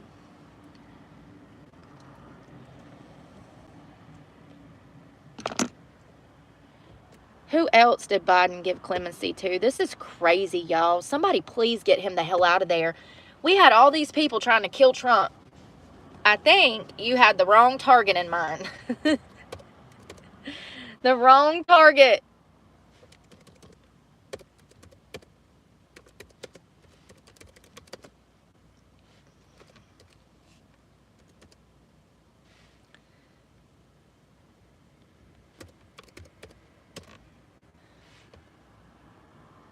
No.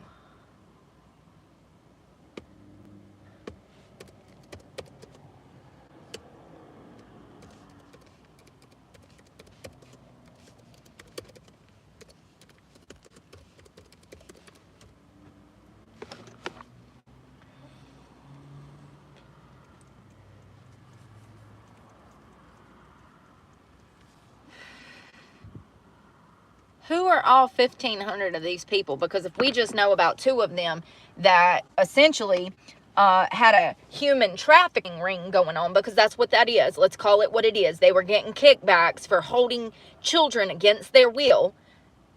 Now, whether or not, here's the thing about human trafficking. It does not have to include sexual acts. So the fact that these children were being used as cash cows, held against their will, that still makes it human trafficking. So, if he's going to free 2 human traffickers, who else did he free? Nobody else concerned? Because I'm terrified. We all know he doesn't make good decisions. For all we know, half of these people he let out are real criminals with a plan.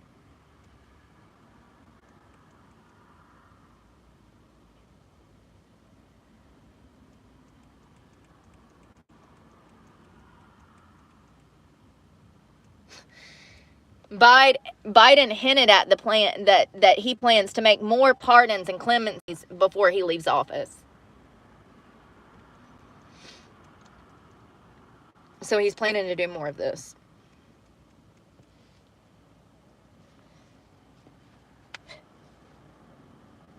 So apparently his Hunter, y'all know he freed Hunter. He pardoned him from any past crimes, which was really telling to me. It's like, why do we need to list past crimes if there's more? There's more crimes he committed that, yep. So the pardon actually covered certain years when he pardoned his son Hunter. It was like Hunter cannot be prosecuted for anything that happened between 2011 and 2021. And it says a Wednesday poll from the Associated Press found that just 2 in 10 Americans actually approved of Hunter being pardoned. I don't know if I believe that. Like 2 out of 10. There's that many dumb people out here. Wow.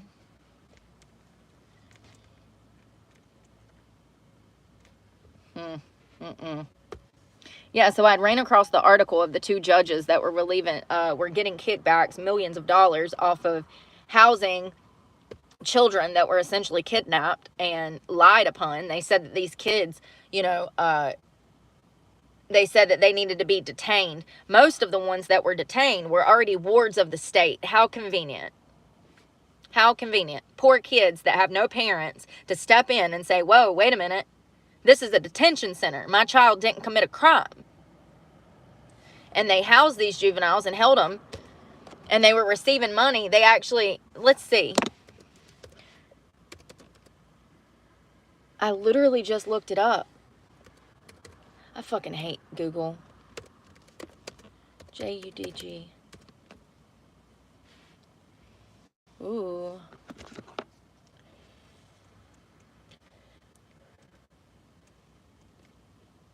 Oh, listen to this. I got even better.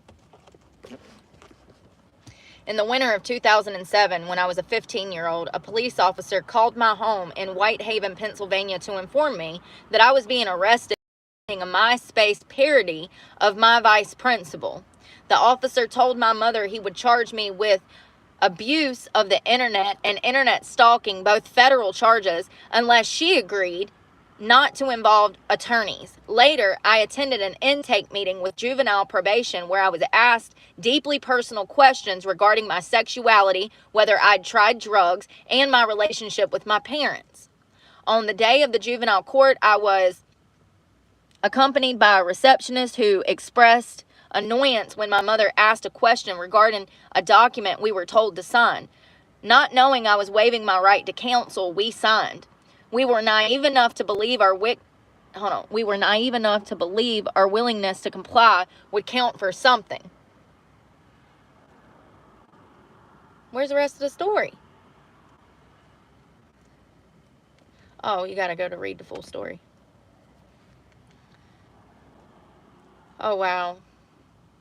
Her name is Hillary, Transue. She made a MySpace account and was mocking her. It's not going to let me read it because you got a damn pay to read. This is bullshit. I'm so sick of this shit. This is not media. This is not what media is supposed to be. Hold on one second. What was her name? Hillary Transue.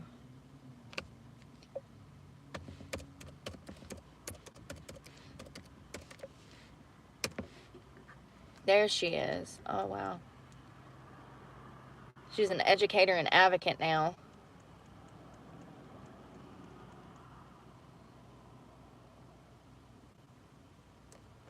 Ooh.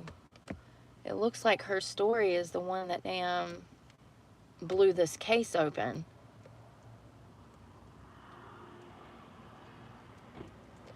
Can't find the freaking story, though. Give me.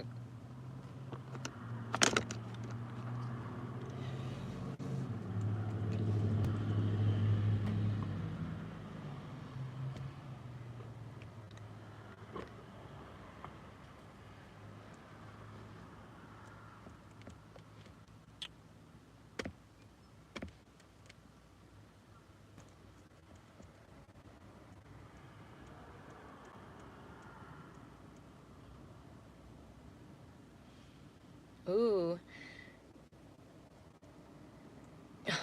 Every single one I go to read, it like blocks me. It's like pop-ups for me to like, I have to spend money to read it.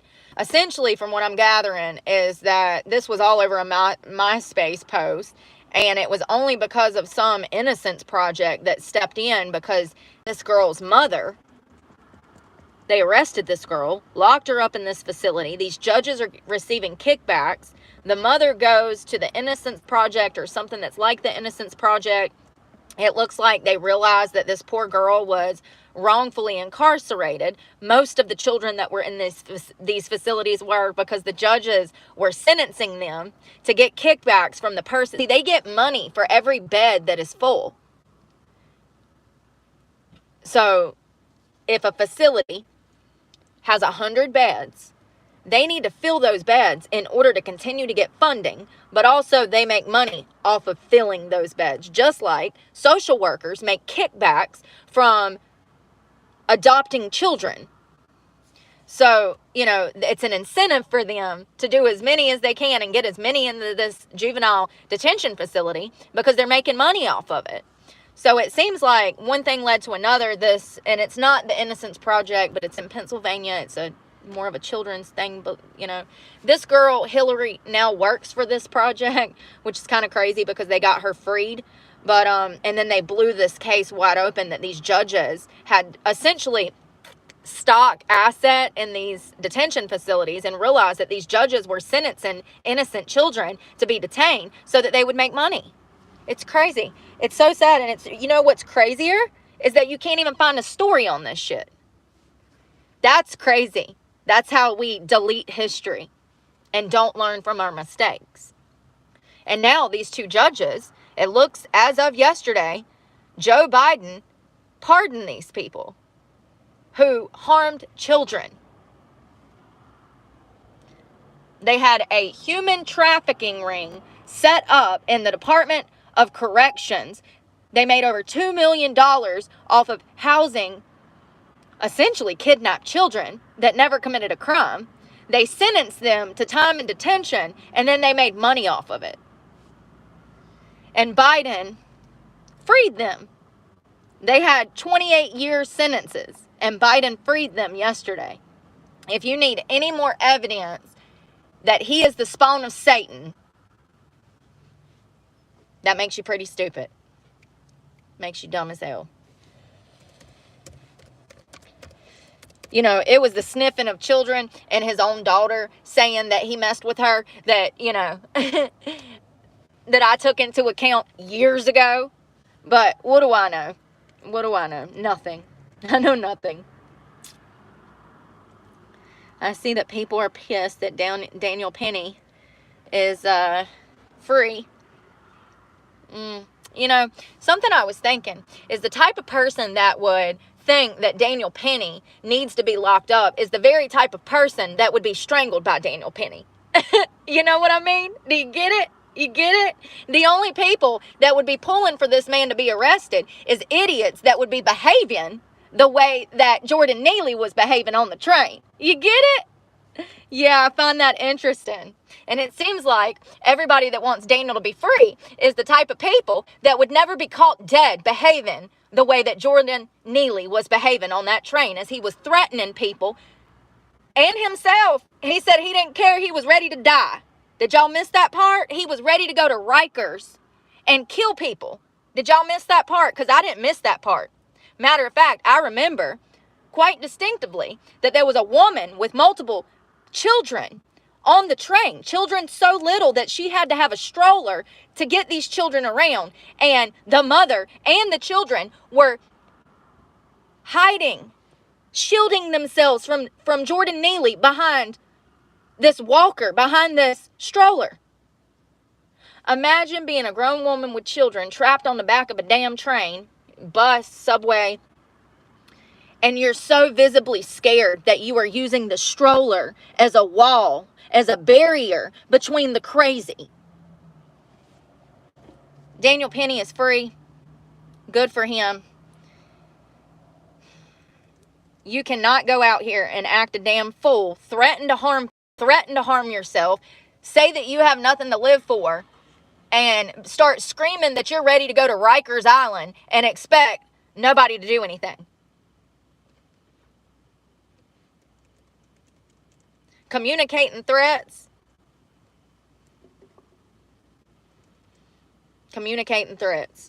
That's why he lost his life. Now, I have no doubt we've been over this and over this and over this. I feel bad for the guy. He obviously had mental health problems, drug problems. You know, I find it so funny once again that his father says that, you know, they were doing everything in their power to help Jordan. No, you weren't. He was homeless on the streets, pretending to be Michael Jackson sometimes, allegedly, in between his drug use, allegedly. No, you weren't. You didn't give a damn about your son then. The only reason you give a damn now is because his name is in the spotlight. What, you thought you was going to be able to sue like George's mama? You thought you was going to be able to sue like George's mama. That's what it was.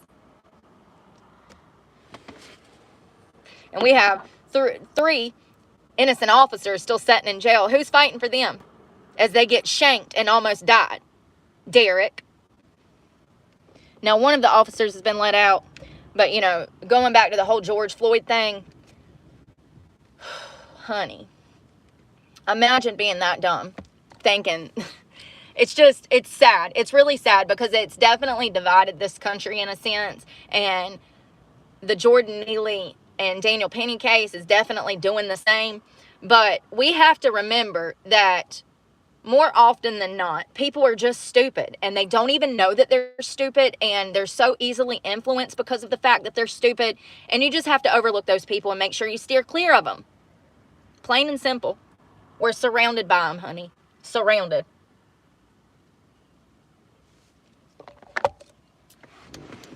I cannot believe I was ever marching for fucking Black Lives Matter. Not because I don't love black people, but because it was all a lie. It's disturbing to know that I was that far left, that I actually was brainwashed in a sense into believing propaganda. You know, not once in 21, 22, 23, not once did I ever go and look at the video evidence of George Floyd being arrested. Anyone that wants to make a logical, anyone that wants to look at the case logically would absolutely have to look at that body cam footage. That's going to be 90% of your case right there.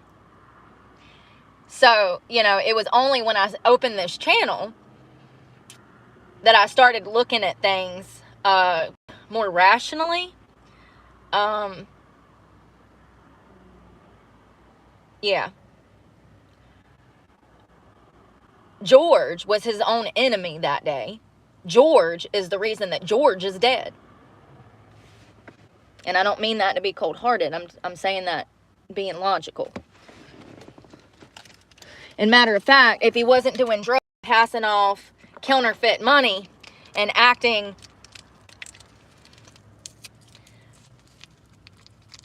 high, he might still be alive, you know, if he wasn't breaking the law. But what do I know? What do I know? I'm just an ex-con who did half a decade in prison. What do I know? I haven't, you know, made thousands of huge changes, but what do I know? I just feel like George was his own enemy. And just like George's family was essentially not even there for him when he was in active addiction, breaking the law, in and out of jail, it was only in his death that they wanted to come out and say, oh, George was a good man. Honey, I'm sorry. That criminal record and those drugs he just swallowed says otherwise. So does the damn counterfeit 20 that he was trying to pass at the freaking bodega, where he could barely stand up because he was so high and irate. He was literally all over the place, flopping his arms like a fish.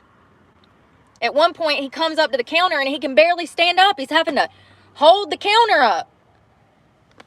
That's not a sober man. And I've said this before, to have compassion for people in drug addiction. I do believe that most of George's records stem from addiction. I don't believe that he was some hardened criminal that wanted to rob people. If you look at a timeline of his criminal record alongside his history of drug use, it is very clear to me that he was an addict. Okay? A lot of his crimes stem from the need to get more drugs. I'm not saying that makes it right. I'm coming at this from a place of compassion and trying to be logical. Record. We see a lot of drug addicts who have violent robberies, strong arm robbery, armory with, you know, weapons, which is strong arm. But we see a lot of these offenders who are actually drug addicts committing crimes where they're, you know, obtaining property under false pretenses. They're stealing from stores such as Walmart. They get caught with petty theft. Most drug addicts have these things on their records. Fun fact, it's a miracle I don't. But, you know, once again, I didn't have those issues when I was on drugs. Money was always readily available and most of the time provided for me to control me. So, George's record tells a story of his drug addiction. Now, there was other things on there, but I'm simply talking about these crimes stemming from the need to get money to use on drugs. It's clear to me, but at the same time, yes, he was an addict.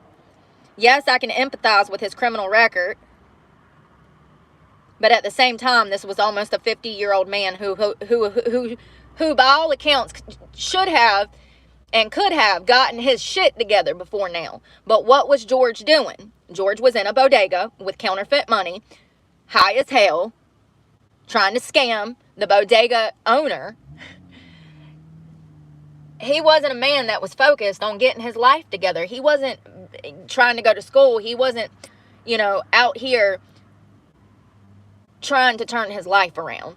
That's another thing that it's almost like BLM. You know, the left, they only want to admit what they want to admit. They don't want to rationalize things. That's the problem I have with the left. They will sit there and lie to themselves and believe in things that are impossible to even be true. And They like to pick and choose what information they want to use in certain stories. You know what I mean? And that ain't right. The fact is this is a grown motherfucking man who should have had his shit together, who was high, breaking the law. And at the end of the day, he couldn't follow commands. So let me give you a lesson in what you do when you deal with the police. You don't do what George did. You don't swallow drugs. You don't be passing off counterfeit money. You don't tell lies about your mama dying years prior to try to get sympathy. You don't lie and say that you've been shot by the cops before when you've never been shot by the fucking cops. That was another thing he did. From the interaction with law enforcement, when they asked him to roll down his window or open his door, he immediately goes into this game of charades. Oh, I've been shot. Don't try to shoot me. I've been shot. Shut the fuck up. You have never been shot. You are a bold-faced liar. When that did not work, he then results to saying that his mother just died, trying to get sympathy from the officers because he does not want to obey the law. He does not want to follow simple commands. Once again, this is an almost 50-year-old man still behaving like a child. I don't feel any sympathy for him. I did when I marched for him, but I was completely ignorant in my assessment of the case because I had been brainwashed by the media.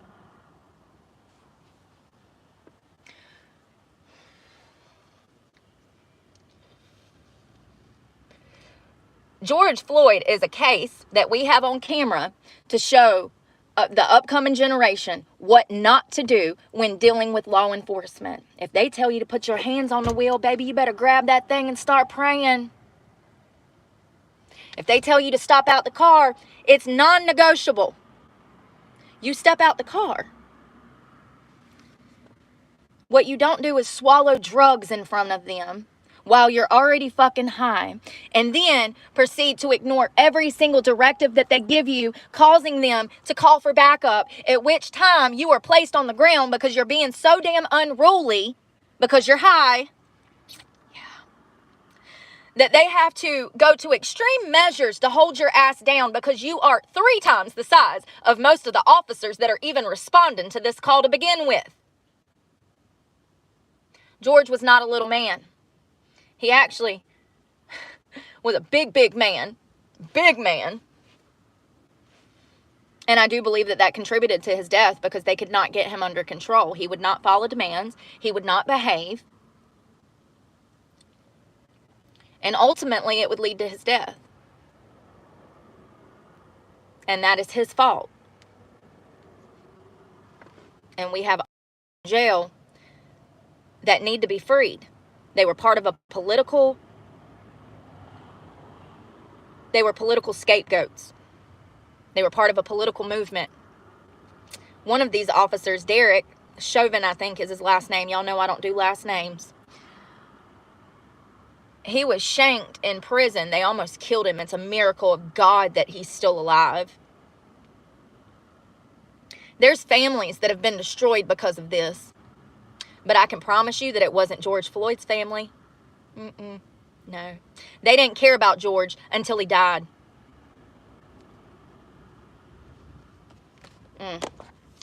Pisses me off. It really does. It breaks my heart. And I feel so stupid to even admit that I marched for that bullshit.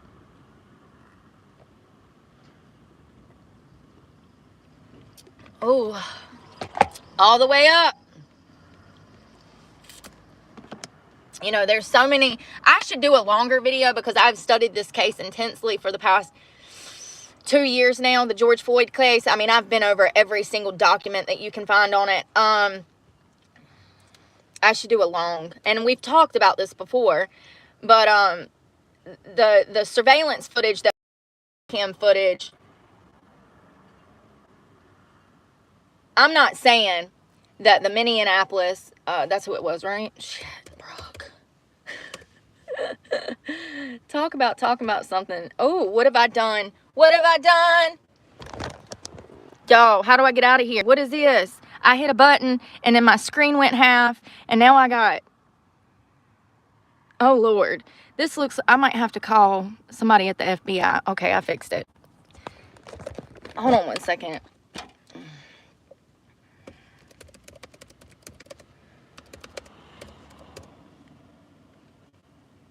Was that Minneapolis? Am I losing my mind? Yes.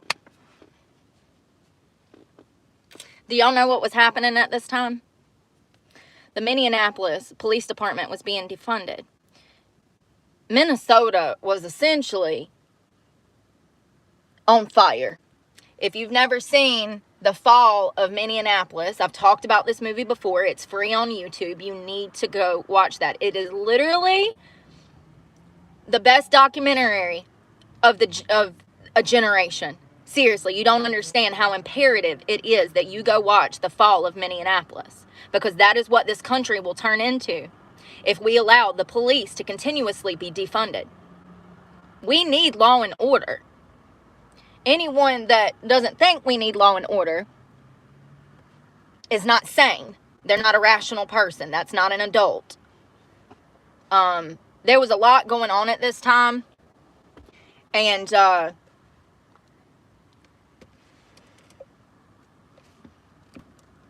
one of the officers on the scene, it was actually like his first or second day on the job. These guys were in over their head. I feel horrible for these officers. They were doing the best that they could at the time, given the circumstances of the city, the way that it was being ran. And, you know, there would come a time where the precinct was set on fire and officers were running down the streets, running for their lives. And that was after George's death. But, y'all, The Fall of Minneapolis, it's an hour and 42 documentary, hour and 42 minutes. You can find it on YouTube. I think it has millions of views. This is what we need on national TV. This is what we need on national TV. One of the, seriously, the best documentary that I've seen in 10 years. That documentary led to me looking into Floyd's autopsy, which led me to realizing that I'd been duped.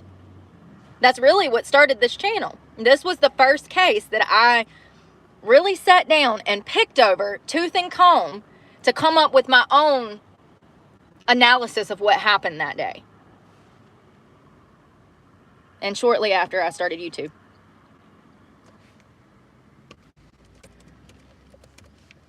Now, there were several autopsies done. Most of them were done, bought and paid for by his family. So, listen, I understand that a lot of civilians don't understand how these things work, but I'm just here to tell you that everyone is subject to be bought and paid for the right price, baby. Unfortunately, people are not guided by virtue. They are guided by self-interest and, you know,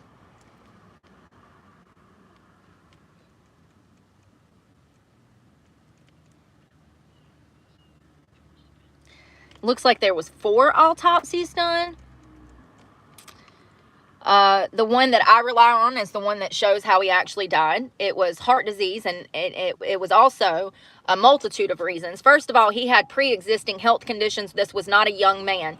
Any age over the age of 35, baby, could be your last day. We got people dropping from heart attacks, brain aneurysms. You never know. Hell, young children get cancer and die every day. This was not a healthy man that was out here eating gluten-free bread and fucking salads every day, baby. Okay, this was a man that had pre-existing health conditions, and he also was a drug addict, which I do believe, like, doubles your chances of death, right? I don't know. But I would assume so. Hold on one second. It was called cardiopulmonary arrest, which was what killed him. So think about this from your perspective. You, as however you are. Let's say that I come and pick you up and I'm like, we're going to go to the bodega, and then I give you a half a gram of heroin to do. So now you got a half a gram of heroin in your system. And yesterday you did methamphetamines, and we know this because his toxicology. He had everything in his fucking system. When he did these drugs, we don't know. But what we do know is the day that he ultimately would go into cardio arrest or whatever, he was doing drugs prior to being detained by police, and while being detained by police, he actually ate another sack of drugs. Yep, right on camera. We have video evidence of that. It was a big old sack of drugs that he puts in his mouth before officers pull him out of the car. Sorry, I thought I saw somebody walk by my car.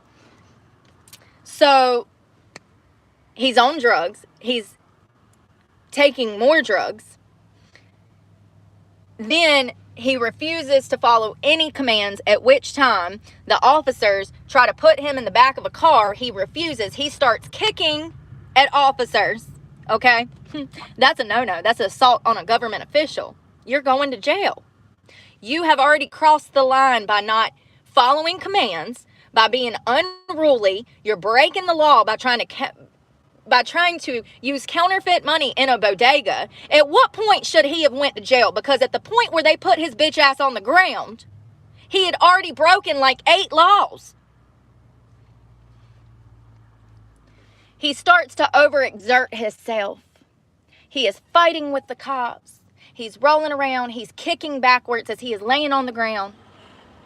And simply put, he overexerted himself.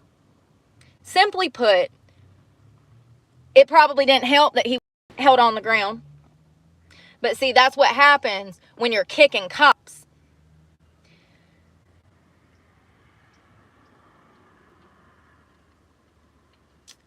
Between the drugs, the cardio, heart problems that he already had previously, and then the overexertion is what led to his death.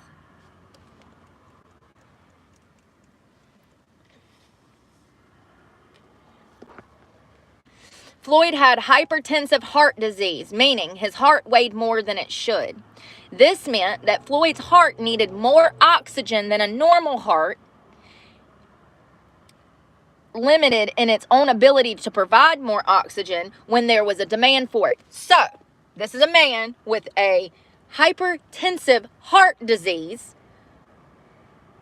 who should not be overexerting himself. He shouldn't be taking drugs. He shouldn't be on the ground rolling around trying to kick the police.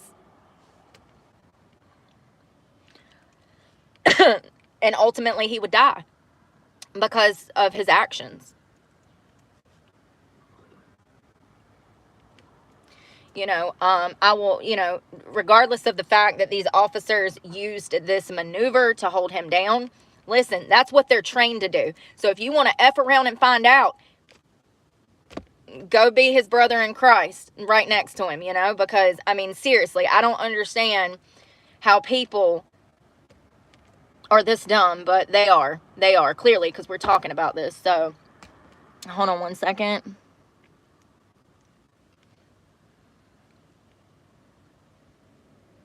Okay, this is him. So this is the Helen Penn County Medical Examiner's Office autopsy report. I don't know if this was one of the ones that was bought and paid for by his family. I don't know if this is the original report. I would have to... This is a report, though. This is a PDF report from the sheriff's office. His arteries were... Thank you, Jack Munder. I hope I'm saying that right. I'm probably not. You're right. His arteries were only working at 25% capacity. That means that they were 75% clogged. The man was not doing well at all. He was not, he didn't have a clean bill of health, baby. He had severe heart problems. And then it's called his arteries were clogged. The one of the autopsies that I read said that the chief medical examiner said that his arteries were only running at a 25% capacity. And we just read about how the fact that his heart was enlarged, which meant that he needed more oxygen. If he's on the ground fighting with the fucking cops, what is he not getting? Oxygen. These were contributions to his death by, listen, did these officers intentionally kill him? Absolutely not. Absolutely not. But that's why they're in prison. That is why they're in prison. They said that they intentionally did this. It's a lie. It's a blatant fucking lie. They were scapegoats. And listen, I understand why officers don't want to be officers no more. This is why. What officer wants to wake up at the ass crack of dawn, go into work for a damn 12 to 16 hour shift, and then potentially face going to jail for doing their damn job? What a time to be a cop, it's just crazy to think.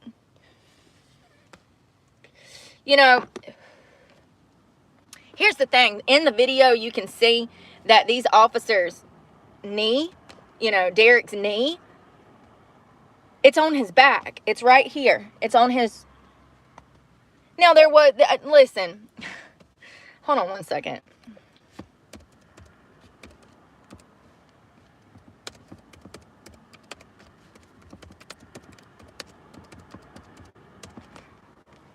Something that was very telling to me from the autopsy reports that I've read is that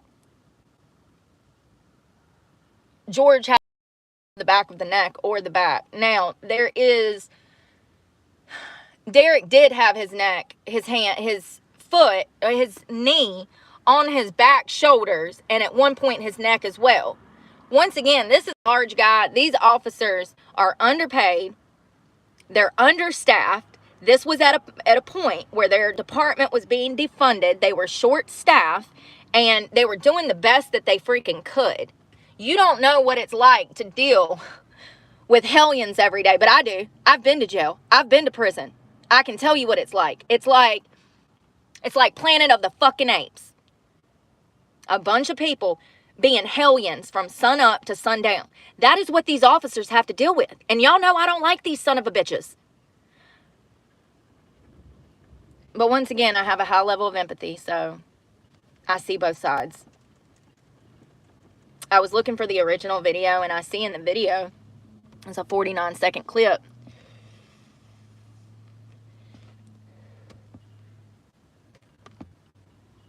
Yeah, his leg is on his neck, but George is still talking.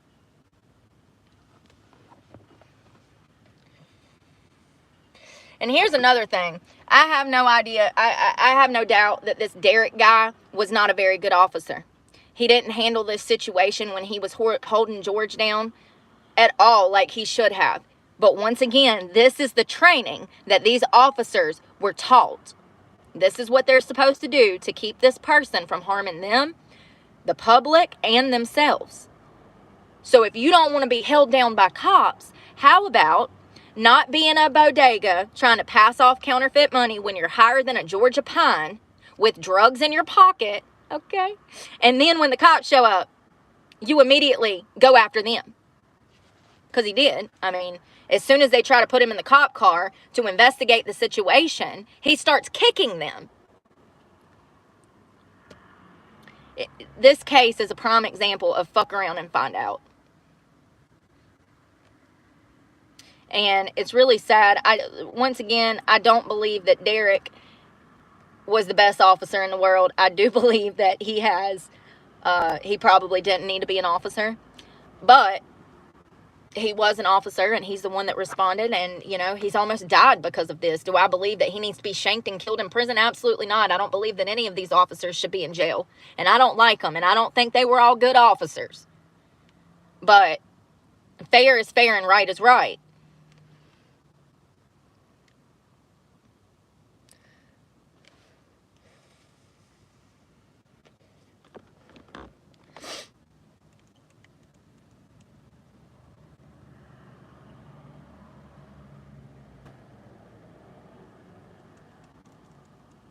And he had all kinds of health issues. First of all, he had natural diseases, an he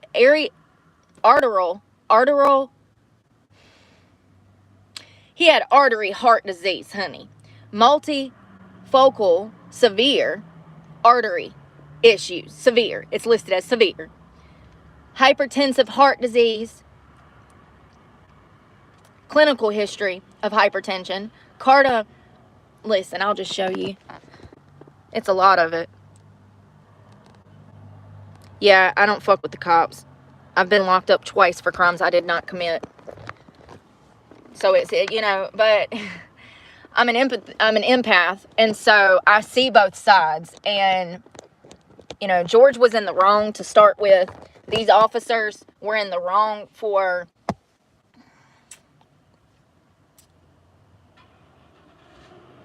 First of all, it was wrong to send a brand new officer who had no previous training with this type of inmate or suspect. One of the officers who was Asian, I do believe, who they called, they said this was 4 white officers. That's a blatant lie in itself. Not all of these officers were white men.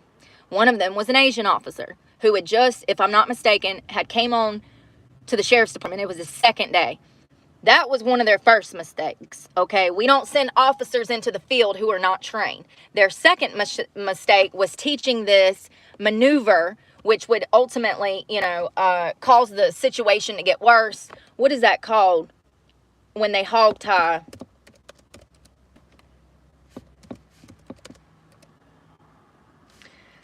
Hold on one second. What is the police training for hog tying suspects? Do y'all know what that's called? Is it called a CRT training? I'm not finding it. Hold on one second. CRT? Long shot. Does anybody know what it's called?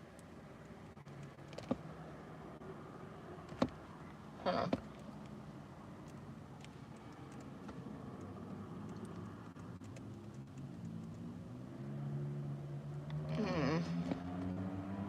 So I've watched a documentary. They talk about this tactic that they use to keep people safe. I could have swore it was called CRT. Hold on one second.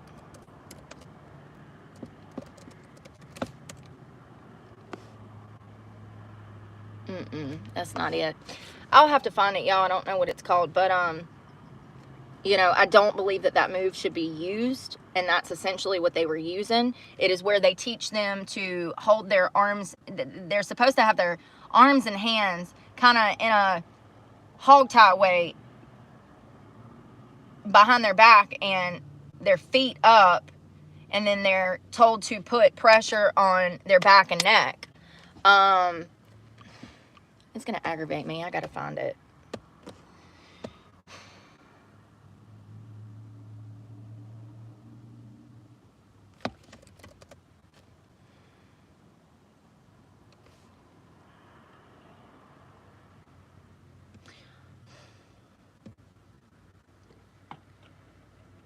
I don't know what to call it. I'm having a brain fart. I don't know what to call it. These officers were trained to do that, and it's one of, you know, it's what was used on Floyd.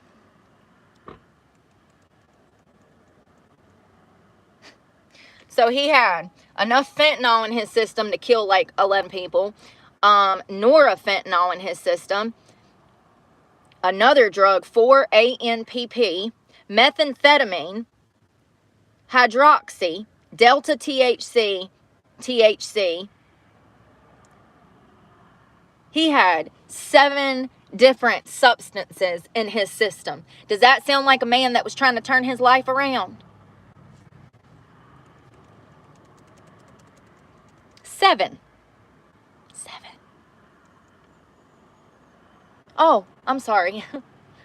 Oh, yeah, okay. The morphine was negative. Yeah, well, he had enough fentanyl to damn kill a horse, so if he would have took morphine, he probably would have died before the cops got there.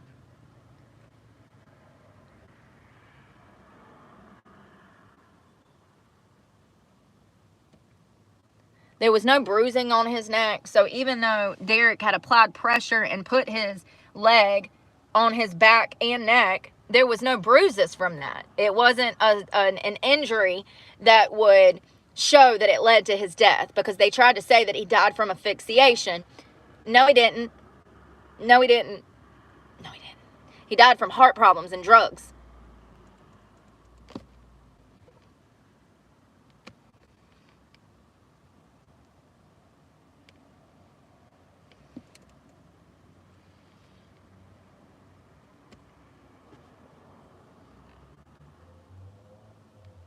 I'm looking for, I can't find the damn, what it's called, y'all.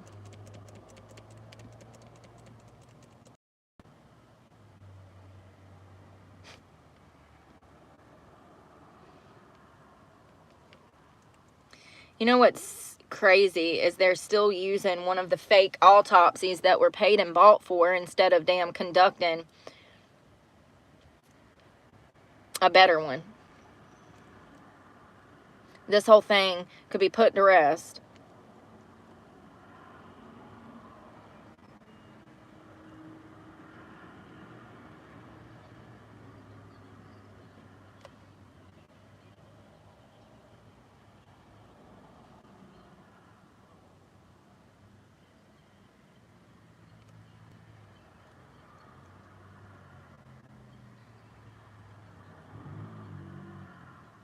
Hmm.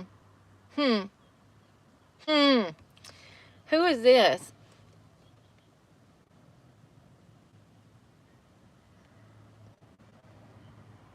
The weaponization of medical language emboldened white supremacy with the authority of the white coat. How will we stop it from happening again? The world was gaslighted by misreporting about George Floyd's initial autopsy report.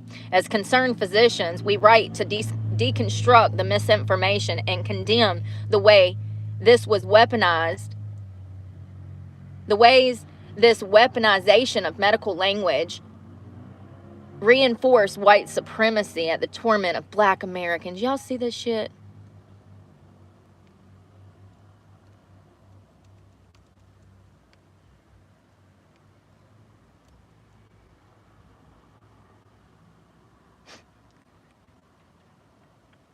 You know the craziest part about racism? I see more blacks being racist than any other race. That's the crazy part. You know how I know? There was, oh God, let me think. There was something I saw. Oh, let me see if I can find this and I'll tell you. There was a white girl that likes to braid hair. She owns a salon. White girl catches hell from black women online for braiding hair.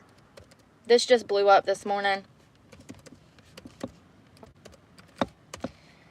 When I tell y'all that there was tens of thousands of hundreds of thousands of black women online beating this white girl down for doing braids on a black woman's head. Listen, that's her choice. If that black woman wants to go to that white girl to get her hair braided, let her.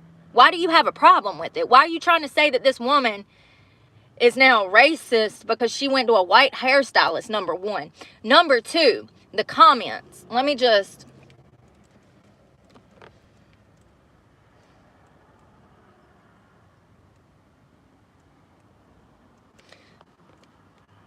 hold on one second. I'm going to have to go to YouTube because it's not letting me pull up an article.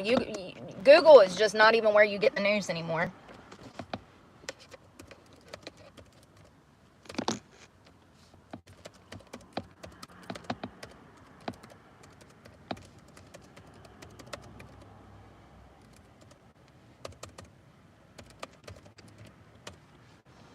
The amount of people who were, and now I can't find it, and I literally just saw a whole 20-minute clip about this morning, and it just disappears. Shit just disappears. First of all, let me start with this woman, black girl, goes to get her hair braided by a white girl. The girl does an amazing job, okay? It was simple braids going back, and she had braided in some weave. It looked great. The girl, the black girl, posts the video and says, oh, don't my hair look great?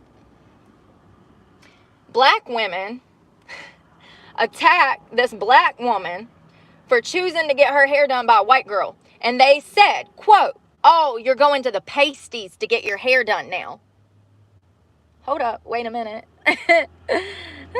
Last time I checked, that's racist as fuck. It had over 10,000 likes on that one comment. There was another comment that was racist as hell, that had over 50,000 hearts on it. Who you think was liking those posts? Because I can promise you it wasn't white women.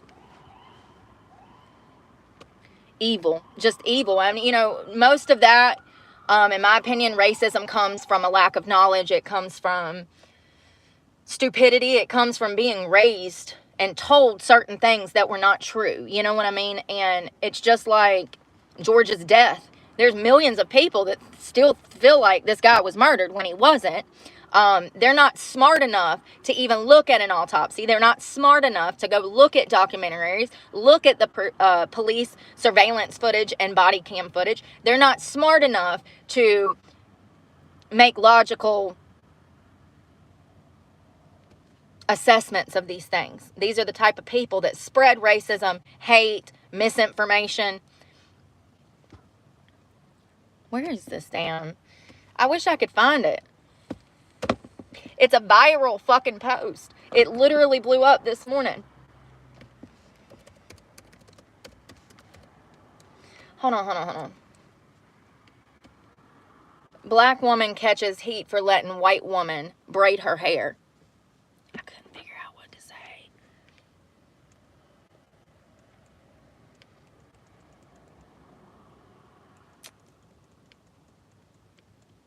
And I can't even find it.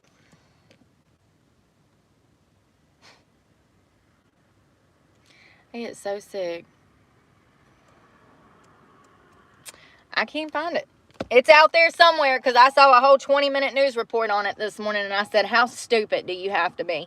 You know what I do appreciate is that all of these women were showing their true nature. See, that's that shit I do like. When you come and you spread racist rhetoric because you're ignorant, I love that you spotlight yourself so I know to stay away from people like you. You know what I mean?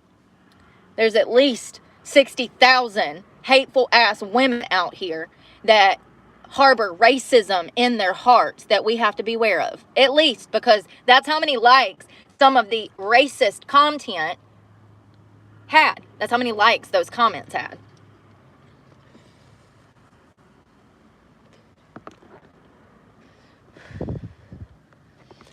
Yeah, that is kind of crazy. Where's my White History Month? Where's my White History Month? Oh, we can't have that. You can't be proud and be white. You're not allowed to be proud and be white. These people have lost their minds, ain't they? Ain't they? Y'all, it makes me almost lose my mind every day dealing with people out in society. Like, I'm dealing with the worst of the worst because I'm out here 24/7 in these streets, as Kamala would say. So, you know, I've talked about this extensively in the past, like, year, the racism that I face on a daily basis. Like, I'll walk in somewhere and, like, you ain't even got to say anything. Your face tells me everything. And first of all, you don't even look like you like yourself, so I'm not surprised when you don't like me. Okay, it might have surprised me a year ago, but we've made growth this year. I recognize that people's racism and the evil looks, the mean mugs that they give me, it has to do with self-hatred.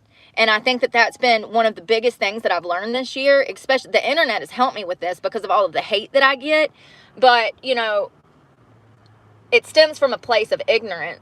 And I recognize this now. Just because I'm a confident person who knows who I am, what I stand for, all of that doesn't mean that the rest of society does. And that's the thing about society. Most of us will come to a place in our lives where we realize that we have to grow.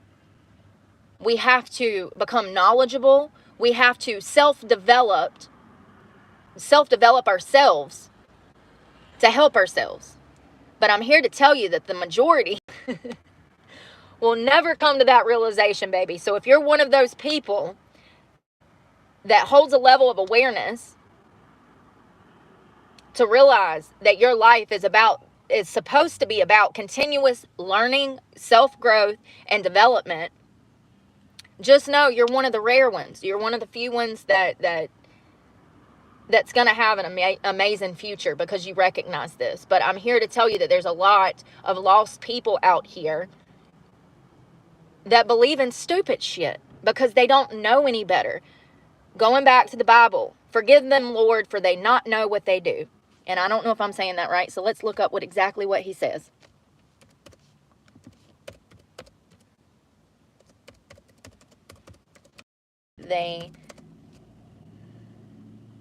For they know not what they do. Luke 23:34. Jesus said, Father, forgive them, for they not know what they do, what they are doing.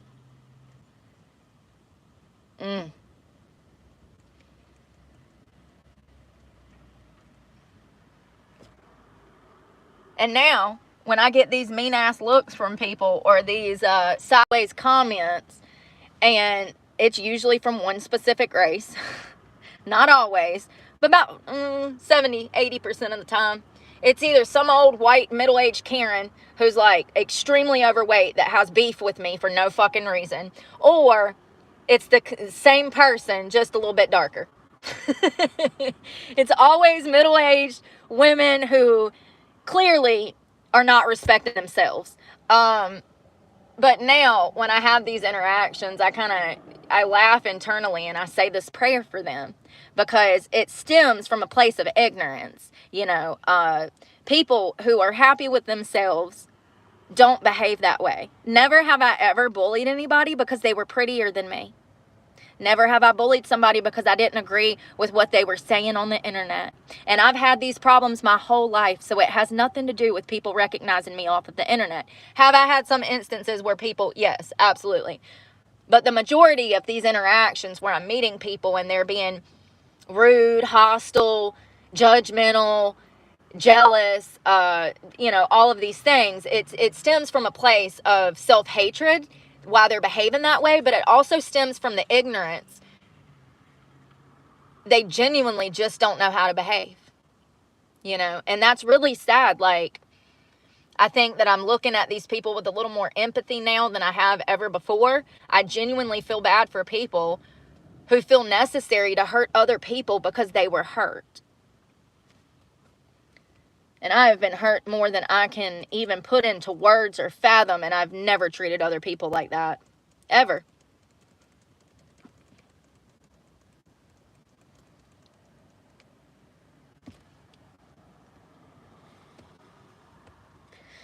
Well, I'm about to go shower and take a bath, y'all. Shower and take a bath. That's the same thing. I meant shower, shave, and make lunch. Y'all know what I meant. It's the same thing. Oh, Lord. I don't know what I'm going to do today, but I want to do something exciting. Oh, God. Don't know what. Maybe get a piece of fish from the market. That's probably, I'm going to have to eat regardless. So, maybe a piece of fish from the market, the beach.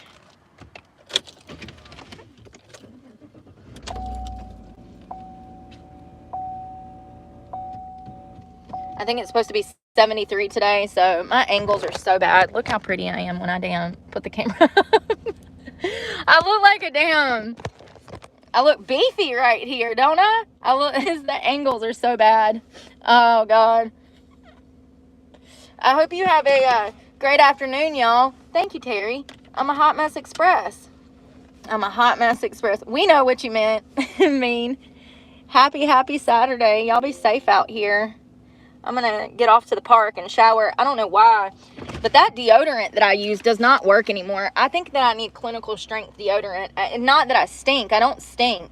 It's that I just feel sweaty since I came off that Suboxone. And I think that I need the clinical strength deodorant. Like, maybe it's just because I bought it at the Dollar Tree. But that's the same deodorant that I've used for like 20, 30 years. I've used this since I was in high school. I've only used one deodorant my whole life. This. So it's crazy that it's not effective now that I came off the Suboxone. I've been a sweaty mess. A sweaty mess. But I'm going to work out. I'm going to shower. It's actually already warm enough to work out. It's already 72. So this is perfect. I can get my glutes in and then shower. And then we'll get like a late lunch. Because I'm going to be at the park for a few, If I'm paying to get in, I might as well stay for a few and get my workout in too. So that's what I'm going to do. But I hope you guys have a great day and be safe out there. And pray for me because God knows I need it. And I'm praying for you guys. Bye, y'all. Be safe.